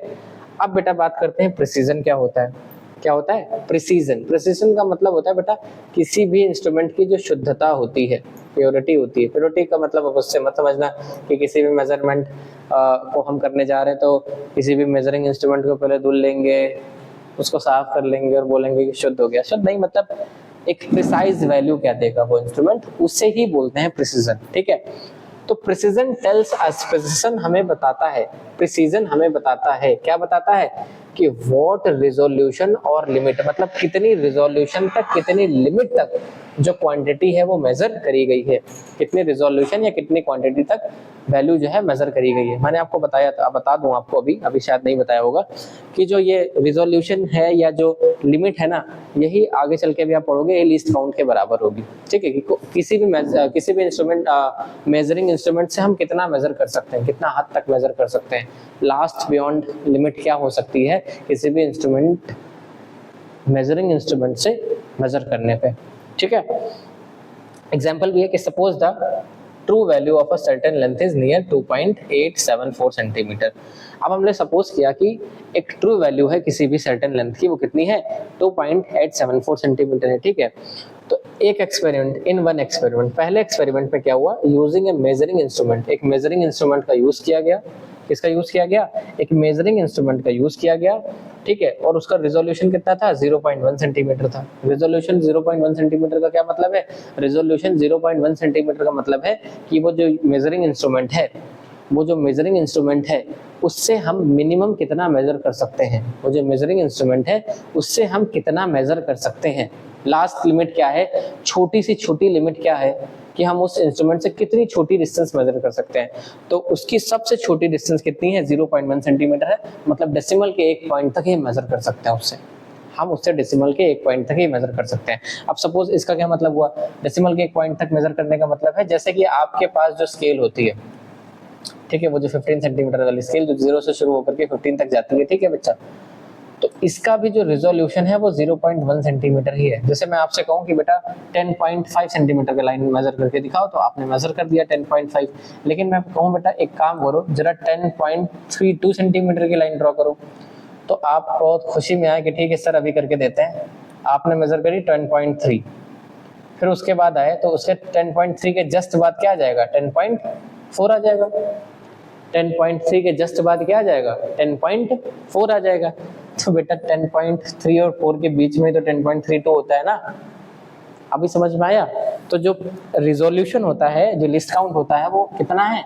0.1, मतलब हम इस स्केल से मिनिमम कितना मेजर कर सकते हैं? 0.1 सेंटीमीटर, मतलब इसका ये लिस्ट काउंट है, डेसिमल के एक पॉइंट तक, उसके आगे मेजर नहीं कर सकते, ठीक है। तो हम क्या पढ़ रहे थे, एक एक्सपेरिमेंट में, ठीक है, एक हमारे पास ट्रू वैल्यू दी गई है, वो ट्रू वैल्यू कितनी दी गई है? 2.874 दी गई है, ठीक है। तो एक एक्सपेरिमेंट में हमने एक मेजरिंग इंस्ट्रूमेंट लिया जिसका रिजोल्यूशन कितना है?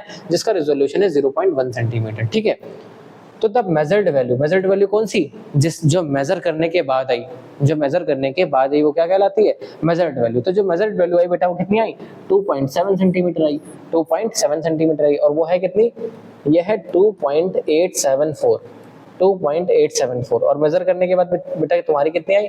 तुम्हारी 2.7 आई, क्योंकि उसके बाद जब 2.7 के बाद मेजर करोगे तो कितना आ जाएगा? 2.8, क्योंकि रिजोल्यूशन कितना है? रिजोल्यूशन है 0.1 सेंटीमीटर का, मतलब डेसिमल के एक डिजिट तक ही आप मेजर कर सकते हो, 2 तक मेजर ही नहीं कर सकते, उसके बाद अगला नंबर, ठीक। तो मेजरिंग वैल्यू कितनी है? 2.7 सेंटीमीटर। चलो ठीक है भाई, तो ये हो गया आपका पहला एक्सपेरिमेंट। एक दूसरा एक्सपेरिमेंट हुआ, ठीक है, एक दूसरी मेजरिंग डिवाइस ली गई, एक मेजरिंग इंस्ट्रूमेंट लिया गया जिसका रिजोल्यूशन ज्यादा था। जिसका रिजोल्यूशन क्या था? ज्यादा था। कितना था? 0.01 सेंटीमीटर, मतलब डेसिमल के 2 पॉइंट वैल्यू तक था। डेसिमल के कितने पॉइंट तक था? 2 पॉइंट तक था। तो डेसिमल के 2 पॉइंट तक था, तो क्या हुआ? द लेंथ इज डिटरमाइंड, तो जो लेंथ है वो डिटरमाइन करी गई। जो मेजर वैल्यू आई वो कितनी आई? 2.69। देखो डेसिमल के 2 पॉइंट तक आ गई, डेसिमल के कितने पॉइंट तक आ गई? 2 पॉइंट तक आ गई। तो अब यहाँ से क्या कंक्लूजन निकलता है? तो कंक्लूजन ये निकलता है कि जो फर्स्ट मेजरमेंट है हैज मोर एक्यूरेसी। जो पहला वाला मेजरमेंट आप लेकर के आए थे, कितना? 2.7 वाला, इसमें ये एक्यूरेसी में ज्यादा है। क्यों एक्यूरेसी में ज्यादा है? क्योंकि ये जो मेजर्ड वैल्यू है ये ट्रू वैल्यू के क्लोजर है। जो मेजर्ड वैल्यू है ट्रू वैल्यू के क्या है, क्लोजर है, बट लेस प्रिसीजन। लेकिन प्रिसीजन कैसा है, लेस है, मतलब कम प्रिसाइज वैल्यू है, ठीक है, क्योंकि इसका रिजोल्यूशन कितना है, 0.1 सेंटीमीटर का ही है, 0.1 सेंटीमीटर का ही है। डेसिमल के 1 पॉइंट तक ही जा सकता है, और यहाँ पर डेसिमल के बाद कितने पॉइंट है, कितने नंबर है, 3। जबकि जो दूसरा मेजरमेंट था उसकी एक्यूरेसी कम थी, उसकी वैल्यू कितनी आई थी दूसरे से मेजर करने पे, दूसरे से मेजर करने पे जो मेजर्ड वैल्यू आई थी वो कहाँ गई, अच्छा ये रही, कितनी, दूसरे से मेजर करने पे देखो 2.874 था ट्रू वैल्यू, एक से मेजर किया तो आया 2.7, एक से मेजर किया तो आया 2 और दूसरे से मेजर किया तो आया 2.69। बेटा ये एक्यूरेट ज्यादा है बट प्रिसाइज नहीं है, ये प्रिसाइज है लेकिन क्या है, एक्यूरेट नहीं है। तो सेकंड मेजरमेंट जो आया है वो लेस एक्यूरेट है लेकिन प्रिसाइज ज्यादा है, प्रिसाइज क्या है, ज्यादा है। और ये एक्यूरेसी और प्रिसाइज में डिफरेंस भी लिखा है। एक्यूरेसी क्या होती है, the accuracy of a measurement is major of how close the measured value is the true value. मतलब जो मेजर्ड वैल्यू है, ये जो आपने मेजर्ड वैल्यू लिखी है, ये ट्रू वैल्यू के कितने ज्यादा क्लोज है, ये उसकी एक्यूरेसी कहलाती है। मेजर्ड वैल्यू ट्रू वैल्यू के कितने क्लोज है वो क्या कहलाती है, वो उसकी एक्यूरेसी कहलाती है। लेकिन प्रिसीजन क्या होता है, प्रिसीजन हमें बताता है कि कितने रिजोल्यूशन तक, कितनी लिमिट तक कोई क्वांटिटी क्या करी जा सकती है, मेजर करी जा सकती है। तो जब यहाँ पे आए तो देखा ये एक्यूरेट तो है लेकिन डेसिमल के 1 पॉइंट तक, डेसिमल के 1 पॉइंट तक ही, मतलब इसका रिजोल्यूशन कम है। और जो दूसरी वाली मेजर करी गई बेटा 2.69 वाली, ये देखो जो दूसरी वाली मेजर करी गई, इसकी एक्यूरेसी कम है, इसकी एक्यूरेसी कम है, मतलब मेजर्ड वैल्यू ट्रू वैल्यू के आसपास नहीं है, लेकिन इसका प्रिसीजन ज्यादा है, प्रिसीजन ज्यादा है मतलब इसका रिजोल्यूशन ज्यादा है। ये डेसिमल के 2 पॉइंट तक गई है, देखो डेसिमल के 2 नंबर तक गई है, तो बेटा क्या है, इसका प्रिसीजन ज्यादा है। अभी आपको एक्यूरेसी और प्रिसीजन में समझ में आ रहा होगा ना, प्रिसीजन मतलब हम किस लिमिट तक जा सकते हैं मेजर करके, हम कितने रिजोल्यूशन तक, कितनी लिमिट तक मेजर कर सकते हैं, ये हो गया प्रिसीजन, ठीक है। और एक्यूरेसी क्या होगी, एक्यूरेसी होती है कि जो मेजर्ड वैल्यू है, जो वैल्यू मेजर करी गई है वो ट्रू वैल्यू के कितना नजदीक है, वो ट्रू वैल्यू के कितना पास है, ठीक है बेटा। अगर इतना क्लियर हो गया है तो चलिए हम आगे बढ़ते हैं अपने अगले कॉन्सेप्ट की तरफ। और मैं फिर कह रहा हूं, अगर आपको कुछ भी प्रॉब्लम हो आप कमेंट सेक्शन में लिख भेजिए, हम वापस से आपकी प्रॉब्लम को शट आउट करेंगे। तो बेटा वैसे तो बहुत सारी एरर्स होती है लेकिन मैं बहुत ज्यादा लेकर के नहीं आया हूँ। परसेंटेज एरर होती है और आप फंडामेंटल एरर पढ़ोगे आकर के, तो मैं चीजें वही लाया हूँ जो आपके लिए एकदम परफेक्ट है। फिर भी अगर कोई टॉपिक छूट जाता है, कोई टॉपिक रह जाता है, बहुत सारे लोग अलग अलग पब्लिकेशन से, अलग अलग बुक से पढ़ रहे हैं, कुछ एक्स्ट्रा होता है, कहीं सिलेबस रिड्यूस है, कहीं सिलेबस रिड्यूस नहीं हुआ है, तो इन सारी प्रॉब्लम्स को ध्यान में रखते हुए अगर आपका कोई भी टॉपिक छूटता है तो आप हमें कमेंट सेक्शन में जरूर बताइएगा, ठीक है बेटा। तो अगर हम जनरली बात करें, जो एरर्स होती हैं मेजरमेंट में, मेजर करने में जो गलतियां होती हैं, उन्हें हम क्लासीफाई कर सकते हैं कैसे, एक सिस्टमैटिक एरर में और दूसरा रैंडम एरर में, ठीक है। अब सिस्टमैटिक एरर क्या होती है बेटा, the systematic errors are those error, systematic error ऐसी एरर हैं that tend to be in one direction, जो सिर्फ एक डायरेक्शन में होती है। मतलब ये एरर एक ही तरह एक डायरेक्शन में हो सकती है, मतलब या तो पॉजिटिव या तो निगेटिव, या तो पॉजिटिव या तो negative. Some of the sources of systematic errors are, अब सिस्टमैटिक एरर कैसे होते हैं, क्या सोर्सेस हैं, तो सबसे पहला सिस्टमैटिक एरर आपकी हो सकती है किससे, इंस्ट्रूमेंटल एरर हो सकती है। कैसी एरर हो सकती है, इंस्ट्रूमेंटल एरर हो सकती है। क्या होती है, the instrumental errors that arises from the errors due to imperfect design और calibration of the measuring instrument. मतलब आपका जो मेजरिंग इंस्ट्रूमेंट है वही खराब है, वही ठीक से अलाइन नहीं है। मैं देखता हूँ क्लास में बहुत सारे बच्चे ऐसे लेके बैठते हैं, किसी की स्केल 15 सेंटीमीटर वाली कट के 10 सेंटीमीटर की बची है, 30 सेंटीमीटर वाली 24 सेंटीमीटर की बची है, या आगे से वो डैमेज हो गई है, टूट गई है। तो बेटा जब मेजरिंग इंस्ट्रूमेंट ही खराब होगा तो मेजर्ड वैल्यू ठीक कहाँ आ सकती है, जब मेजरिंग इंस्ट्रूमेंट ही ठीक नहीं होगा तो मेजर्ड वैल्यू ठीक कहाँ से आ सकती है, ठीक है। तो ऐसी एरर जो इंस्ट्रूमेंट की वजह से होती है, ऐसी एरर जो किसकी वजह से होती है, मेजरिंग इंस्ट्रूमेंट की वजह से होती है, क्योंकि मेजरिंग इंस्ट्रूमेंट कैसा होता है, इम्परफेक्ट डिजाइन का होता है, कैलिब्रेशन होता है उसमें, मेजरिंग इंस्ट्रूमेंट में, उसमें जीरो एरर हो सकती है। इंस्ट्रूमेंट में जीरो एरर क्या होता है बेटा, अगर आप दो अलग अलग कंपनीज की स्केल ले लीजिए, अगर आपको चेक करना है, ठीक है, एक कोई सस्ती सी ऐसी नॉर्मल सी और एक ठीक ठाक कंपनी का कोई स्टैंडर्ड स्केल ले लीजिए, और आप दोनों से मेजर करके रखिए, दोनों स्केल को पास पास रखिए, दोनों का जीरो आपस में कोई इंसाइड नहीं करेगा, दोनों का जीरो आपस में कोई इंसाइड नहीं करेगा। कैसे, बताता हूँ भाई कैसे। सपोज आपने दो स्केल ले ली, ऐसे एक 15 सेंटीमीटर वाली स्केल, एक ये स्केल और एक जस्ट इसी के नीचे रखो, ठीक है। दूसरी स्केल ये, यहाँ पे भी 0 से लेके 15 तक कॉलम है और यहाँ पे भी 0 से लेके कैसे है 15 तक कॉलम है। एक ने इससे मेजर किया, एक ने इससे मेजर किया। इसका बेटा 0 यहाँ से शुरू है, इसका 0 यहाँ से शुरू है, मतलब थोड़ा सा आगे देखो, ये डिफरेंस आ गया ना। अब किसी ने मेजर किया 6 सेंटीमीटर, दूसरे ने भी 6 सेंटीमीटर मेजर किया, लेकिन उसने 6 सेंटीमीटर कहाँ किया, यहाँ से, अगले वाले ने कहाँ किया, आगे से। तो थोड़ा सा डिफरेंस आ गया ना। अब भाई बात आ गई कि किसका सही है, कोई कह रहा है मेरा सही है, कोई आपका सही है। ऐसा दिक्कत नहीं है, ये दिक्कत किसकी है, ये गलती है मेजरिंग इंस्ट्रूमेंट की।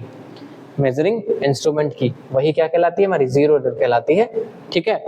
अब आता है जैसे अगला, इसी में हमारे जैसे the temperature graduation of a thermodynamo क्या लिखा हुआ है, the temperature graduation of a thermometer may be inadequately calibrated, it may read 104 degree Celsius at the boiling point of water at STP whereas it should be 100 degree Celsius.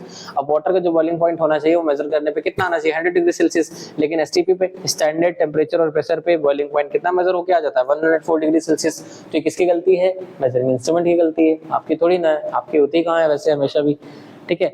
उसके बाद एक vernier caliper, screw gauge, इन सब के बारे में पढ़ेंगे। ये भी एक मेजरिंग इंस्ट्रूमेंट ही है और इनसे क्या एरर्स पॉसिबल हो सकती हैं, क्या क्वेश्चन बन सकते हैं, वो आपको सेपरेट लेकर के आऊंगा। तो एक वर्नियर कैलिपर में क्या होता है, the zero mark of vernier scale में नॉट कोइंसाइड। वर्नियर स्केल में क्या होता है, एक मेन स्केल होती है, एक साइड स्केल होती है। तो मेन स्केल और जो साइड स्केल होती है उसका जीरो आपस में हमेशा आमने सामने होना चाहिए। अगर आमने सामने नहीं है तो जो आप मेजरमेंट लोगे उसमें गलतियां होंगी, और मैं वर्नियर कैलिपर और स्क्रू गेज पे अलग अलग सेपरेट वीडियो बनाऊंगा कि कैसे मेजर करते हैं वर्नियर कैलिपर से और कैसे जीरो एरर्स होती हैं वहां पर, सिर्फ जीरो के कोइंसाइड ना होने की वजह से कितनी गलती हो सकती है इंस्ट्रूमेंट में, ठीक है बेटा। अच्छा, अगला है क्या एग्जांपल है, एन ऑर्डिनरी मीटर स्केल में B worn off at one end। अगर कोई ऑर्डिनरी मीटर स्केल है वो एक तरफ से डैमेज हो गई है, घिस गई है, फट गई है, खराब हो गई है, तो भी मेजरमेंट में क्या आ जाएगी, गलती आती है, मिस्टेक हो जाती है, ठीक है। अगर इतना क्लियर होता है तो आगे बढ़ते हैं। अब आता है हमारा least count error. Least count error क्या होती है, लीस्ट काउंट हमारा वही रिजोल्यूशन, लिमिट ऑफ रिजोल्यूशन वहीं तक था, वही हमारा लीस्ट काउंट है। लीस्ट काउंट एरर, अब पहले बात करने की लीस्ट काउंट होता क्या है, फिर हम जानेंगे लीस्ट काउंट एरर क्या होती है। The smallest value that can be measured, बस इतनी बात याद रख लो और कुछ याद रखने की जरूरत नहीं है। क्या, the smallest value that can be measured by an instrument, किसी भी इंस्ट्रूमेंट से जो हम सबसे छोटी से छोटी वैल्यू मेजर कर सकते हैं वही उसका क्या कहलाता है, वही उसका लीस्ट काउंट कहलाता है, ठीक है। And the least count error is the error associated with the resolution of this instrument, ठीक है। और इसी इंस्ट्रूमेंट से जो एरर आती है लीस्ट काउंट एरर, वही हमारी क्या कहलाती है, लीस्ट काउंट एरर कहलाती है, और कुछ भी नहीं इतना इसमें इतना खास, ठीक है। तो जैसे नॉर्मल जो स्केल आप यूज करते हो उसका जो लीस्ट काउंट होता है वो 0.1 सेंटीमीटर का होता है, मतलब उसमें उस नॉर्मल स्केल से आप मिनिमम स्मॉलेस्ट वैल्यू ये मेजर कर सकते हो, ठीक है बच्चा। वर्नियर कैलिपर क्या होता है, उसमें आप डेसिमल के बाद 2 डिजिट तक जा करके मेजर कर सकते हो, तो उसका जो लीस्ट काउंट होता है वो 0.01 सेंटीमीटर होता है। उसका स्क्रू गेज आता है, स्क्रू गेज से और ज्यादा 3 डेसिमल के बाद 3 डिजिट तक मेजर कर सकते हैं, तो उसकी जो लीस्ट काउंट है वो और ज्यादा हो गई, ठीक है बेटा। अच्छा, अब आते हैं एग्जाम्पल। अब vernier caliper has the least count 0.01 centimetre. Vernier caliper का जो लीस्ट काउंट होता है वो कितना होता है, 0.01 सेंटीमीटर का होता है। एंड स्फेरोमीटर में हैव अ लीस्ट काउंट, एक स्फेरोमीटर होता है उसका जो लीस्ट काउंट होता है वो कितना होता है, 0.001 सेंटीमीटर तक, मतलब हम उससे इतनी छोटी वैल्यू मेजर कर सकते हैं, 0.001 डेसिमल के बाद 3 डिजिट तक मेजर कर सकते हैं। डेसिमल के बाद कहाँ तक मेजर कर सकते हैं, 3 डिजिट तक मेजर कर सकते हैं।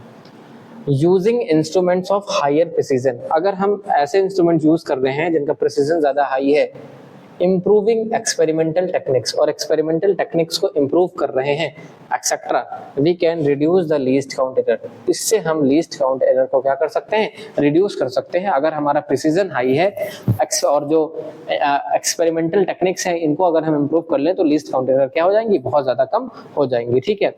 Repeating the observation several time, और अगर ऑब्जर्वेशन को रिपीट किया जाए, मतलब बार बार एक ही वैल्यू को मेजर किया जाए, बार बार एक ही वैल्यू को मेजर किया जाए, and taking the arithmetic mean of all the observation, और उन सारी ऑब्जर्वेशन का जिस एक वैल्यू को हमने बार बार मेजर किया है, अगर उसका अरिथमेटिक मीन निकाला जाए, मीन तो आपने निकालना सीखा ही होगा क्लास 10th में, तो वो जो मीन वैल्यू आती है वो बहुत ज्यादा क्लोज होगी किसके, ट्रू वैल्यू के। वो जो मीन वैल्यू आएगी वो बहुत ज्यादा क्लोज किसके होगी, ट्रू वैल्यू के ऑफ द मेजर्ड क्वांटिटी। जिस क्वांटिटी को हम मेजर कर रहे होंगे उसकी ट्रू वैल्यू से वो मीन वैल्यू बहुत ज्यादा क्या होगी, क्लोज होगी। उसकी ट्रू वैल्यू से उसकी मीन वैल्यू बहुत ज्यादा क्या होगी, क्लोज होगी।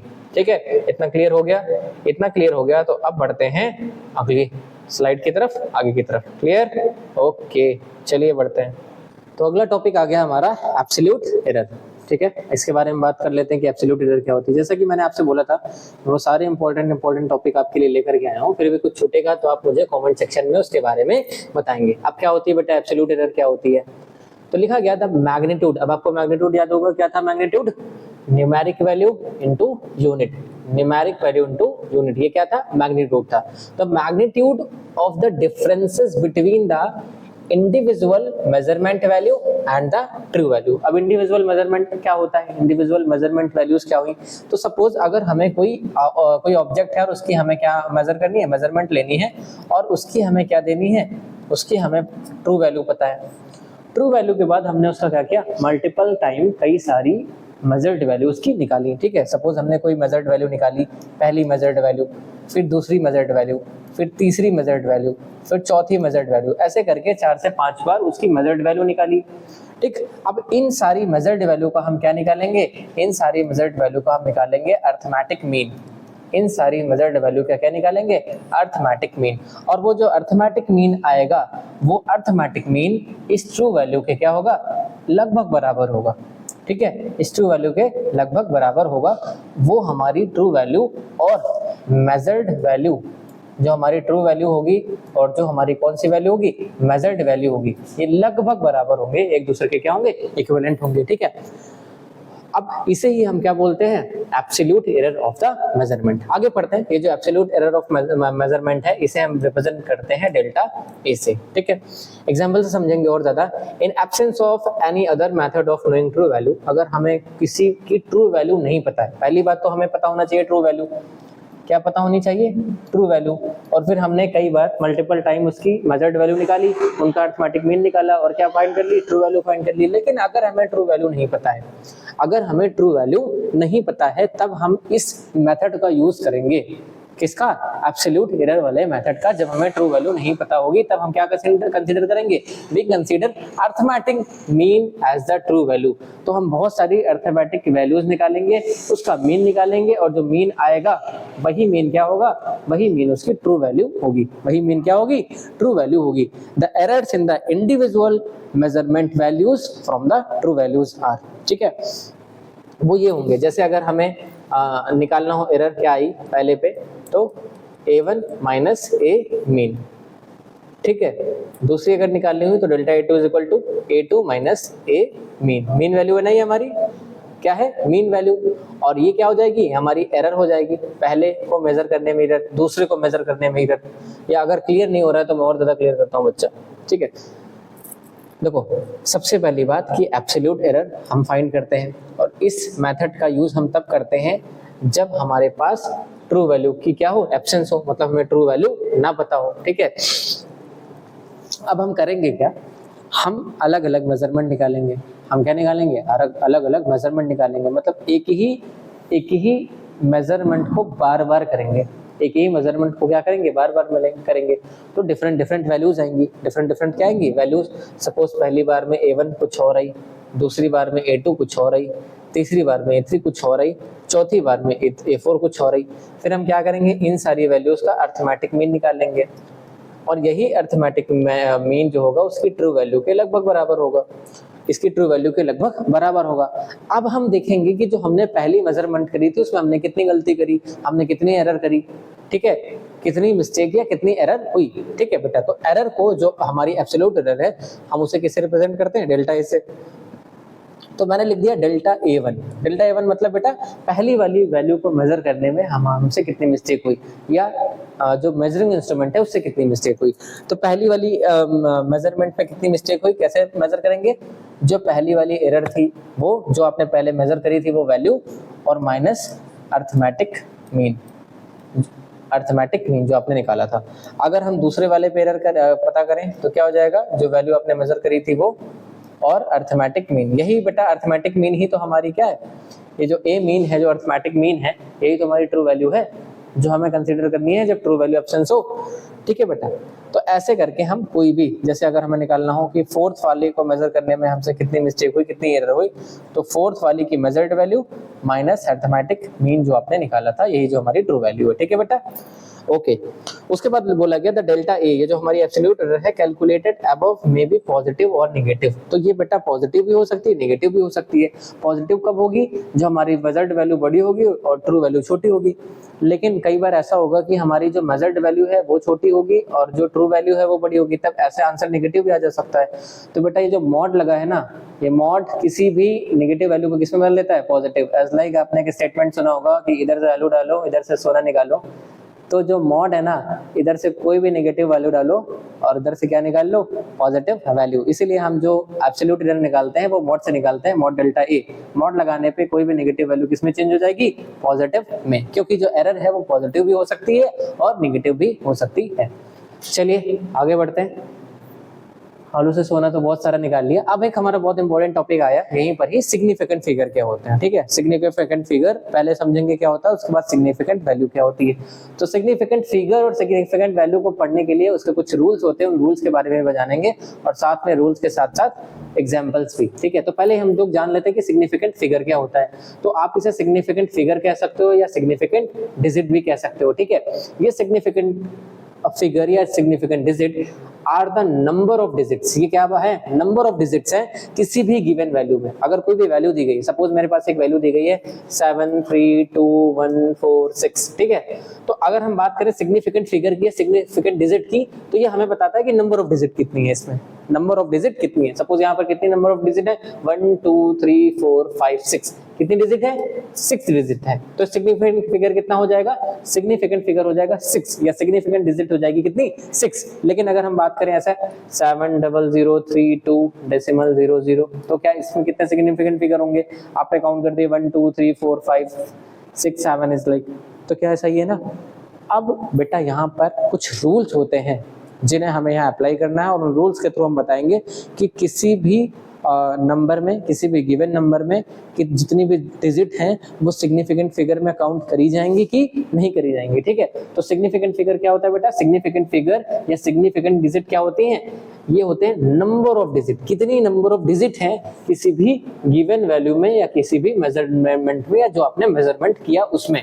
ठीक है, necessary to decide the accuracy and precision of measurement. और ये क्यों जरूरी होती है, ये इसलिए जरूरी होती है क्योंकि ये जो सिग्निफिकेंट डिजिट है या जो सिग्निफिकेंट वैल्यू है, ये डिसाइड करती है, क्या डिसाइड करती है, accuracy and precision of measurement. Precision और एक्यूरेसी डिफाइन करती है, डिसाइड करती है किसी भी मेजरमेंट की। They are important in scientific और टेक्निकल मेजरमेंट। जितने भी साइंटिफिक और टेक्निकल मेजरमेंट होंगे, अभी आप क्लास 11th में हो तो आपको बहुत सारे प्रैक्टिकल करने को मिलेंगे, उन सारे प्रैक्टिकल्स में, लिस्ट काउंट निकालने में, हर जगह पे सिग्निफिकेंट फिगर का यूज होगा। राउंड ऑफ करने पे भी सिग्निफिकेंट डिजिट या सिग्निफिकेंट फिगर का यूज होता है। तो सिग्निफिकेंट मतलब होता क्या, significant means important. Significant means important. तो अगर हमें कोई गिवन वैल्यू है, कोई हमारे पास मेजर्ड वैल्यू है, तो उस गिवन वैल्यू या उस मेजर्ड वैल्यू पे हम पता करेंगे कि कितनी इंपॉर्टेंट डिजिट है वहां पर। अगर कोई नंबर दिया गया है तो उस नंबर में कितनी इंपॉर्टेंट डिजिट है वो हम फाइंड करते हैं किससे, सिग्निफिकेंट फिगर से। ठीक है, they refer to the reliable digits in the given number. और ये हमें क्या बताती है कि किसी भी गिवन नंबर में कितनी रिलायबल डिजिट्स हैं, किसी भी गिवन नंबर में कितनी रिलायबल डिजिट्स हैं, which are sufficient to convey accurate information. और वो डिजिट सफिशिएंट हैं, क्या किस लिए सफिशिएंट है, to convey accurate information. Accurate information को कन्वे करने के लिए, एक्यूरेट इंफॉर्मेशन को प्रोवाइड करने के लिए वो सफिशिएंट है भी या नहीं है, ये कौन डिसाइड करेगा, ये डिसाइड करेगा कि उस पर्टिकुलर मेजर्ड वैल्यू में या गिवन वैल्यू में कितने सिग्निफिकेंट फिगर है या कितनी सिग्निफिकेंट डिजिट है। Okay, they also help us round of measurement, और ये हमें किसमें मदद करती हैं, ये हमें राउंड ऑफ निकालने में मदद करती हैं किसी भी मेजर्ड वैल्यू को, ठीक है। और the outcome of a calculation, suppose आपने कोई कैलकुलेशन किया, अब उस कैलकुलेशन का हमें राउंड ऑफ करना है, तो राउंड ऑफ करने में भी हमें कौन मदद करता है, सिग्निफिकेंट फिगर या सिग्निफिकेंट डिजिट, ठीक है। राउंड ऑफ तो आपने बचपन में पढ़ा होगा, class 3rd 4th 5th 6th में राउंड ऑफ कैसे निकालते हैं, ठीक है, फिर भी मैं आपको बताऊंगा। अब हम लोग बात करते हैं किसकी, हम लोग बात करते हैं rules for determining the number of significant figure. Significant figure को डिटरमाइन करने के लिए रूल्स क्या है, सबसे पहला रूल क्या है, all non zero digits are significant. जितनी भी नॉन जीरो डिजिट्स होंगी, जितनी भी नॉन जीरो डिजिट होंगी, मतलब जो जीरो के बराबर नहीं होंगी या जो जीरो नहीं होंगी, वो सारी क्या है, सिग्निफिकेंट है। जैसे कि हमारे पास एक नंबर लिखा हुआ है 20 और बोला गया इसमें कितने सिग्निफिकेंट फिगर है, ये कितनी डिजिट है, number of digit. Significant figure मतलब नंबर ऑफ डिजिट, कितने नंबर ऑफ डिजिट है, देखो 1 और 2, दो डिजिट है, तो कितने सिग्निफिकेंट फिगर हो गए, 2 सिग्निफिकेंट फिगर हो गए। पहला रूल क्या कह रहा है बेटा, ध्यान से सुनना, पहला रूल कह रहा है कि all non zero digits are significant. जितनी भी नॉन जीरो डिजिट है वो सारी की सारी क्या है, सिग्निफिकेंट है। अब जैसे यहाँ पर लिखा हुआ है कोई वैल्यू है, ठीक है, वो डिस्टेंस से मेजर करी गई है, कितनी मेजर करी गई है, 652.1 मील्स। अब बेटा यहाँ पर कोई भी नॉन जीरो डिजिट तो है नहीं, तो सारे के सारे डिजिट क्या होंगे, सिग्निफिकेंट होंगे। तो काउंट कर लेंगे कितना है, 1 2 3 4, कितने सिग्निफिकेंट फिगर हो गए, 4 सिग्निफिकेंट फिगर हो गए, ये उसकी एक्यूरेट वैल्यू बताएगा।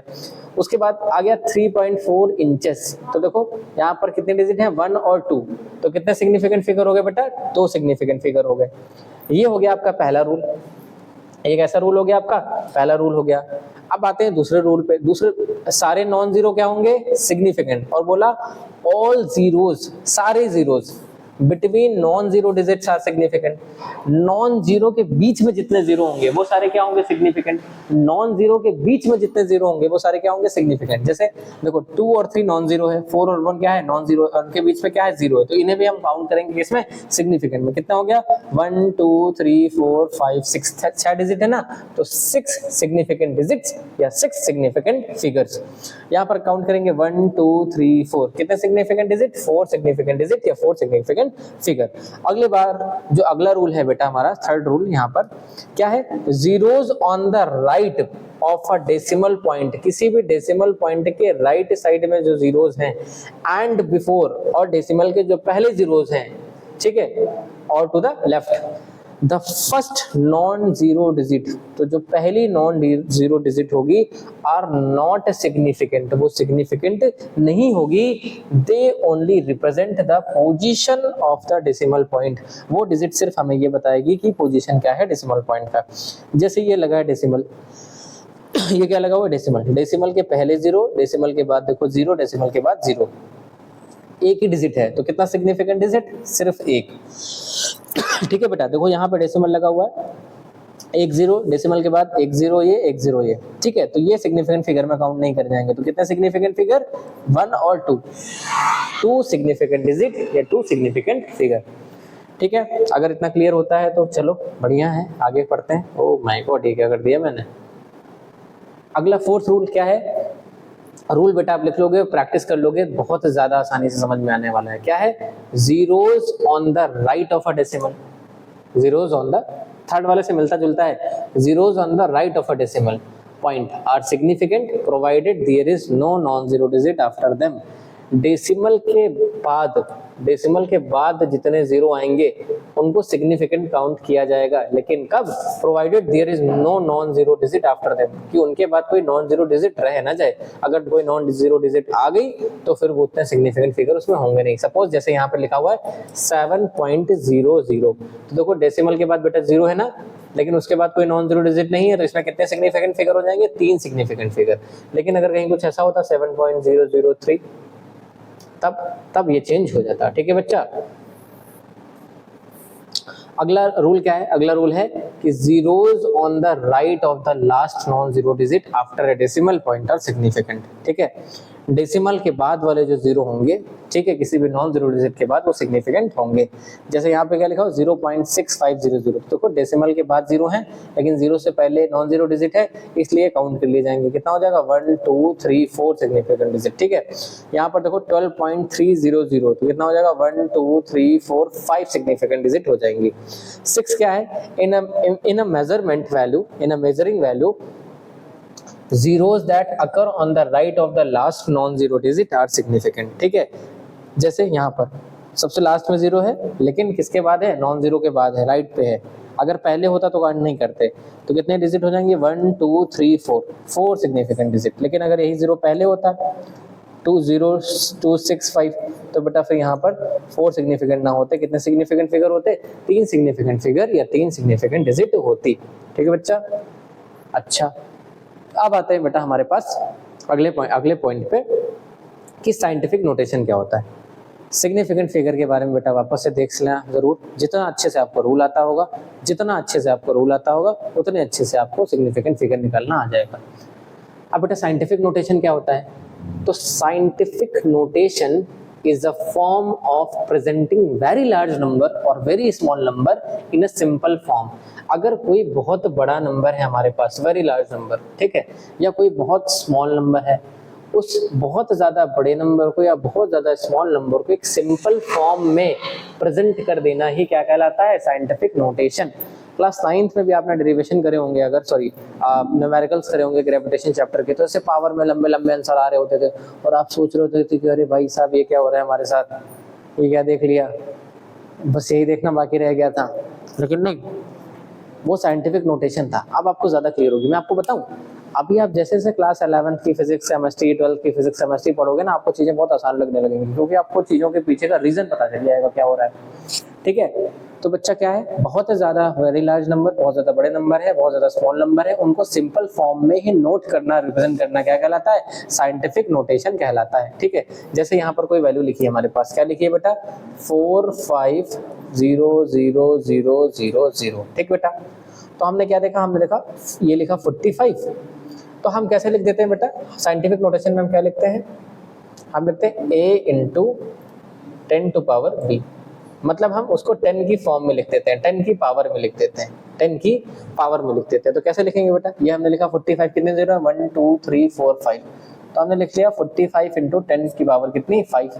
बेटा देखो अभी भी जो ये चीज लिखी है वो इसके बराबर ही तो लिखी है कि 45 10 की पावर 5 कितने टाइम्स है, 10 की पावर 5 45 टाइम्स है, 10 की पावर 5 कितने टाइम्स है, 45 टाइम्स है। अब बेटा अगर हम एक डेसिमल बढ़ा दें, तो बेटा जब भी डेसिमल बढ़ाते हैं तो पावर ऐड होती है, जब भी डेसिमल बढ़ाते हैं तो पावर ऐड होती है, और डेसिमल हटाते हैं तो पावर क्या होती है, डेसिमल लगाते हैं तो पावर ऐड होती है, डेसिमल हटाते हैं तो पावर सब्ट्रैक्ट होती है। तो एक डेसिमल लगा दिया तो ये आ गया 4.5, जैसे ही डेसिमल लगाया पावर क्या हो जाएगी, ऐड, तो क्या हो जाएगा 10 की पावर 6। इसका मतलब क्या है कि 10 की पावर 6 कितने टाइम है, 10 की पावर 6 है 4.5 टाइम, 10 की पावर 6 कितने टाइम है, 4.5 टाइम, और ये भी इस वैल्यू के क्या होगी, बराबर होगी। बस हमने उसको साइंटिफिक नोटेशन में लिख लिया। ये सपोज एक हमारे पास यहाँ डिजिट और लिखी है, तो बेटा ये जो हमारा आगे लिखा होता है नंबर, ये कोफिशिएंट कहलाता है। ये क्या कहलाता है, कोफिशिएंट कहलाता है। ये 10 है ये हमारा क्या कहलाता है, बेस, और बेस हमेशा 10 ही रहेगा। ये 10 जो है ये क्या कहलाता है, 10 बेस कहलाता है, और बेस हमेशा 10 ही रहेगा। और ये जो 10 के ऊपर पावर लगी होती है इसको कहते हैं एक्सपोनेंट। 10 के ऊपर जो पावर लगी होती है बेटा, इस पावर को क्या कहते हैं, एक्सपोनेंट कहते हैं। और ये एक्सपोनेंट पॉजिटिव भी हो सकता है, नेगेटिव भी हो सकता है। देखो यहाँ पर 10 की पावर +6 है, इसलिए एक्सपोनेंट कैसा है, पॉजिटिव है। अब बेटा यहाँ पे आते हैं, जैसे ये लिखा हुआ है 0.00453। ठीक बेटा, इसको कई तरीके से लिख सकते हैं, लेकिन मैं आपको एक आसान तरीका बताता हूँ। ठीक, कैसे, अपॉन में करो, ऐसा डेसिमल हटाओ, डेसिमल कितने नंबर है, 1 2 3 4 5, तो नीचे कितने जीरो बढ़ा लो, 1 2 3 4 5 बढ़ा लिए, 4 5 0। अब बेटा इसको ऐसे लिख दो, यहाँ पे आते हैं, ये लिखा आपने 4 5 3, नीचे 10 कितने जीरो है, 5, तो आप कितना लिख दोगे, 10 की पावर 5, क्या लिख दोगे, 10 की पावर 5। इसके बाद बेटा इस 10 की पावर 5 को आप ऊपर लेके चले जाओ, तो नीचे पावर प्लस थी, ऊपर पावर किस में हो जाएगी, माइनस। बेटा जब भी कोई पावर नीचे प्लस में होगी ऊपर की तरफ जाएगी तो माइनस, और अगर नीचे माइनस से ऊपर जाएगी तो क्या हो जाएगी, प्लस। तो देखो बेटा एक्सपोनेंट कैसा आ गया, नेगेटिव आ गया। लेकिन अभी भी जो है कोफिशिएंट नहीं लिखा हुआ है। कोफिशिएंट हम कब लिखेंगे, जब सबसे लास्ट तक आकर के हम डेसिमल लगा लेंगे। डेसिमल सबसे लास्ट डिजिट पे आके यहाँ लगाना ही पड़ता है, लेफ्ट की तरफ सबसे लास्ट डिजिट पे हमें लगाना ही पड़ता है। ठीक है, तो बेटा यहाँ हमने 1 और 2 डिजिट के बाद नंबर लगा, डेसिमल लगा दिया, ये कर दिया 4.53, क्या कर दिया, 4.53 कर दिया। अच्छा, तो 2 नंबर के बाद डेसिमल लगाया, तो पावर कितनी बढ़ जाएगी 2। मैंने बताया था ना डेसिमल लगाते हैं तो पावर बढ़ती है और डेसिमल हटाते हैं तो पावर घटती है, तो मैंने यहाँ लिख दिया +2। तो बेटा ये माइनस का 5 है, ये प्लस का 2 है, तो माइनस और प्लस क्या हो जाएगा माइनस, और साइन भी माइनस का ही रहेगा, तो ये हो जाएगा 4 जाएगा बेटा 4.53 इंटू 10⁻³ तो देखो बेटा ये a into B, a into 10⁻³ के फॉर्म में लिख गया, और यहाँ पर जो एक्सपोनेंट है वो कैसा है नेगेटिव है, यहाँ पे जो एक्सपोनेंट है वो कैसा है नेगेटिव है। ठीक बच्चा, जैसे एग्जांपल के लिए आपके सामने ये नंबर लिखा हुआ है, क्या लिखा हुआ है 1, कितने जीरो हैं 1 2 3 4 5 6 7 8 जीरो हैं, तो आप क्या लिख सकते हो 10⁸, क्या लिख सकते हो 10⁸। ये बेटा 8 ऐसे ऊपर बनेगा यहाँ पे पावर पे 10⁸। ठीक बच्चा, अच्छा ये जैसे यहाँ पे 10⁻⁻8 तो सी मिस्टेक हो गई है। अच्छा बेटा तो ये 10⁸ है। अच्छा आगे क्या लिखा हुआ है, एक हमारे पास एक अगला नंबर है, जैसे ये दिया हुआ है 0 पॉइंट, कितने जीरो हैं 1 2 3 4 5 6, 1 2 3 4 5 6 के बाद क्या लिखा होगा 1। अब कैसे करें, तो मैंने सिंपल सा तरीका, नीचे 1 मानो, डेसिमल हटाओ, 1 2 3 4 5 6 7 नंबर थे, तो 10 की पावर कितनी लिख दो बेटा 7 लिख लो, मतलब या तो 7 जीरो लग जाएंगे तो 10 की पावर क्या हो जाएगी 7, तो ऊपर क्या बचेगा बेटा, ऊपर बचेगा 1, और 10⁷ प्लस में है, ऊपर जाएगी तो बेटा 10⁷ किस में हो जाएगी माइनस में हो जाएगी, तो जो हमारा एक्सपोनेंट आएगा वो किस में आ जाएगा 10⁻⁻7 के फॉर्म में। ठीक बेटा, जीरो इतने थे ना हमारे 1 2 3 4 5 6 7। ठीक, अब अगर आप चाहो तो डेसिमल की इसकी तरफ और बढ़ा करके कर सकते हो, लेकिन इट इज ओके। ठीक है, एक्सपोनेंट हमारा कैसा आएगा नेगेटिव। तो चलिए आगे बढ़ते हैं। साइंटिफिक नोटेशन के बाद कुछ साइंटिफिक नोटेशन के एग्जांपल भी हैं बेटा, जो पावर यहाँ साइड में लिखी है ये कुछ टेक्निकल फॉल्ट की वजह से पावर साइड में आ गई हैं, आप इसको साइड में मत मानना, कुछ भी साइड मत करना, ये पावर कहाँ रख देना ऐसे ऊपर की तरफ। ठीक है बेटा, ये पावर ऐसे ऊपर की तरफ, एज योर अच्छा बच्चा, तो आप ये पावर ऊपर की तरफ कर देना। मैं आपको करके दिखाता हूँ, जैसे लिखा हुआ हमारे पास 4 9, कितने जीरो हैं 1 2 3 4 5 6 7 जीरो हैं 1 2 3 4 5 6 7। तो पहले हमने बेटा लिखा 49 और 10 की पावर कितनी लिख दी 7। मैंने कहा था लेफ्ट पे सबसे लास्ट पे लाके डेसिमल लगाते हैं, और जब भी डेसिमल लगाते हैं तो पावर ऐड होती है, 10 की पावर 7 थी, 10 की पावर कितनी हो जाएगी 8। ये हो गया साइंटिफिक नोटेशन, a इंटू 10⁻⁵ ए हो गया हमारा कोफिशिएंट, 10 हो गया हमारा बेस, और बी क्या हो गया एक्सपोनेंट, और एक्सपोनेंट पॉजिटिव और नेगेटिव हो सकता है। अब ये आपको खुद से ट्राई करके करने हैं। ओके बच्चा, अब जैसे मैंने बताया एग्जांपल में हम इसको क्या लिख सकते थे 10⁸ के फॉर्म में, तो ये हमारा एक्सपोनेंट दो तरीके का हो सकता है बेटा, एक पॉजिटिव एक्सपोनेंट और एक जैसे कहीं पर भी आप वैल्यू निकालोगे, जैसे यहाँ पर 10⁻⁻5 लिखा हुआ है, तो ये कैसा एक्सपोनेंट हो जाएगा हमारा नेगेटिव एक्सपोनेंट हो जाएगा। तो एक्सपोनेंट पॉजिटिव और नेगेटिव दोनों होता है, जो मैंने आपको बता चुका हूँ। ठीक है बेटा, तो अगर आपको इतना क्लियर हो गया है तो आज सबसे पहले हम जानते हैं हमने यहाँ पर आज क्या क्या पढ़े। हमने बेटा यूनिट्स पढ़ी, मेजरमेंट पढ़ा, और फिजिकल क्वांटिटी के बारे में जाना, फंडामेंटल क्वांटिटी के बारे में जाना, डेराइव्ड क्वांटिटी के बारे में जाना, सप्लीमेंट्री क्वांटिटी के बारे में जाना, सिग्निफिकेंट फिगर के बारे में जाना, साइंटिफिक नोटेशन के बारे में जाना, कुछ स्केल के बारे में पढ़ा। ये क्लास 11th का हमारा पहला वीडियो था, और मैंने जितना आसान करने की कोशिश करी उतना इसको आसान किया। तो सबसे पहला काम आपको ये करना है कि इस वीडियो में आपको कुछ भी अगर डाउटफुल हो या कुछ समझ में नहीं आया हो, तो सबसे पहले कमेंट सेक्शन में मुझे वो बताना है, मैं वापस से उसको क्लियर कर दूंगा। ठीक है बेटा, इसके बाद मैंने आपको बताया था कि मैं इस चैप्टर को फ्रैक्शन में कुछ पार्ट्स में डिवाइड कर करके आपके सामने लाऊंगा, ताकि चीजें आपके पास एकदम क्लियर हो जाए, और उन सारी चीजों को जोड़ करके आपका पूरा चैप्टर रेडी हो जाए। जितने भी डेरिवेशंस होंगे उनको बिल्कुल सेपरेट अलग अलग कर करके लाएंगे। तो अब जो मेरा अगला वीडियो होगा वो इसी के अगले पार्ट पे बेस्ड होगा, या पार्ट 1 है और अगला पार्ट 2 आएगा। तो पार्ट 2 जब तक आए तब तक आपको मुझसे प्रॉमिस करना है कि आप पार्ट 1 को अच्छे से पढ़ करके क्लियर करेंगे। ठीक है, ताकि मैं आपको एक प्रैक्टिस शीट या एक एग्जाम शीट आपको दे सकूं, और आप उससे अपने आप को एग्जामिन कर सको कि आपका नॉलेज किस लेवल तक इनहांस हो गया है, आपने कॉन्सेप्ट को कितना होल्ड किया है। And again welcome to class 11th। अब आप क्लास 10 से नई क्लास में आए 11th में, तो एंजॉय के साथ साथ पढ़ाई को भी बरकरार रखिएगा, क्योंकि सिलेबस का बहुत ज़्यादा डिफरेंस होता है 10 से 11th में। ओके, तब तक के लिए हमें फॉलो कीजिए, हमें सब्सक्राइब कीजिए, because study becomes easy with ease your study. Thank you so much.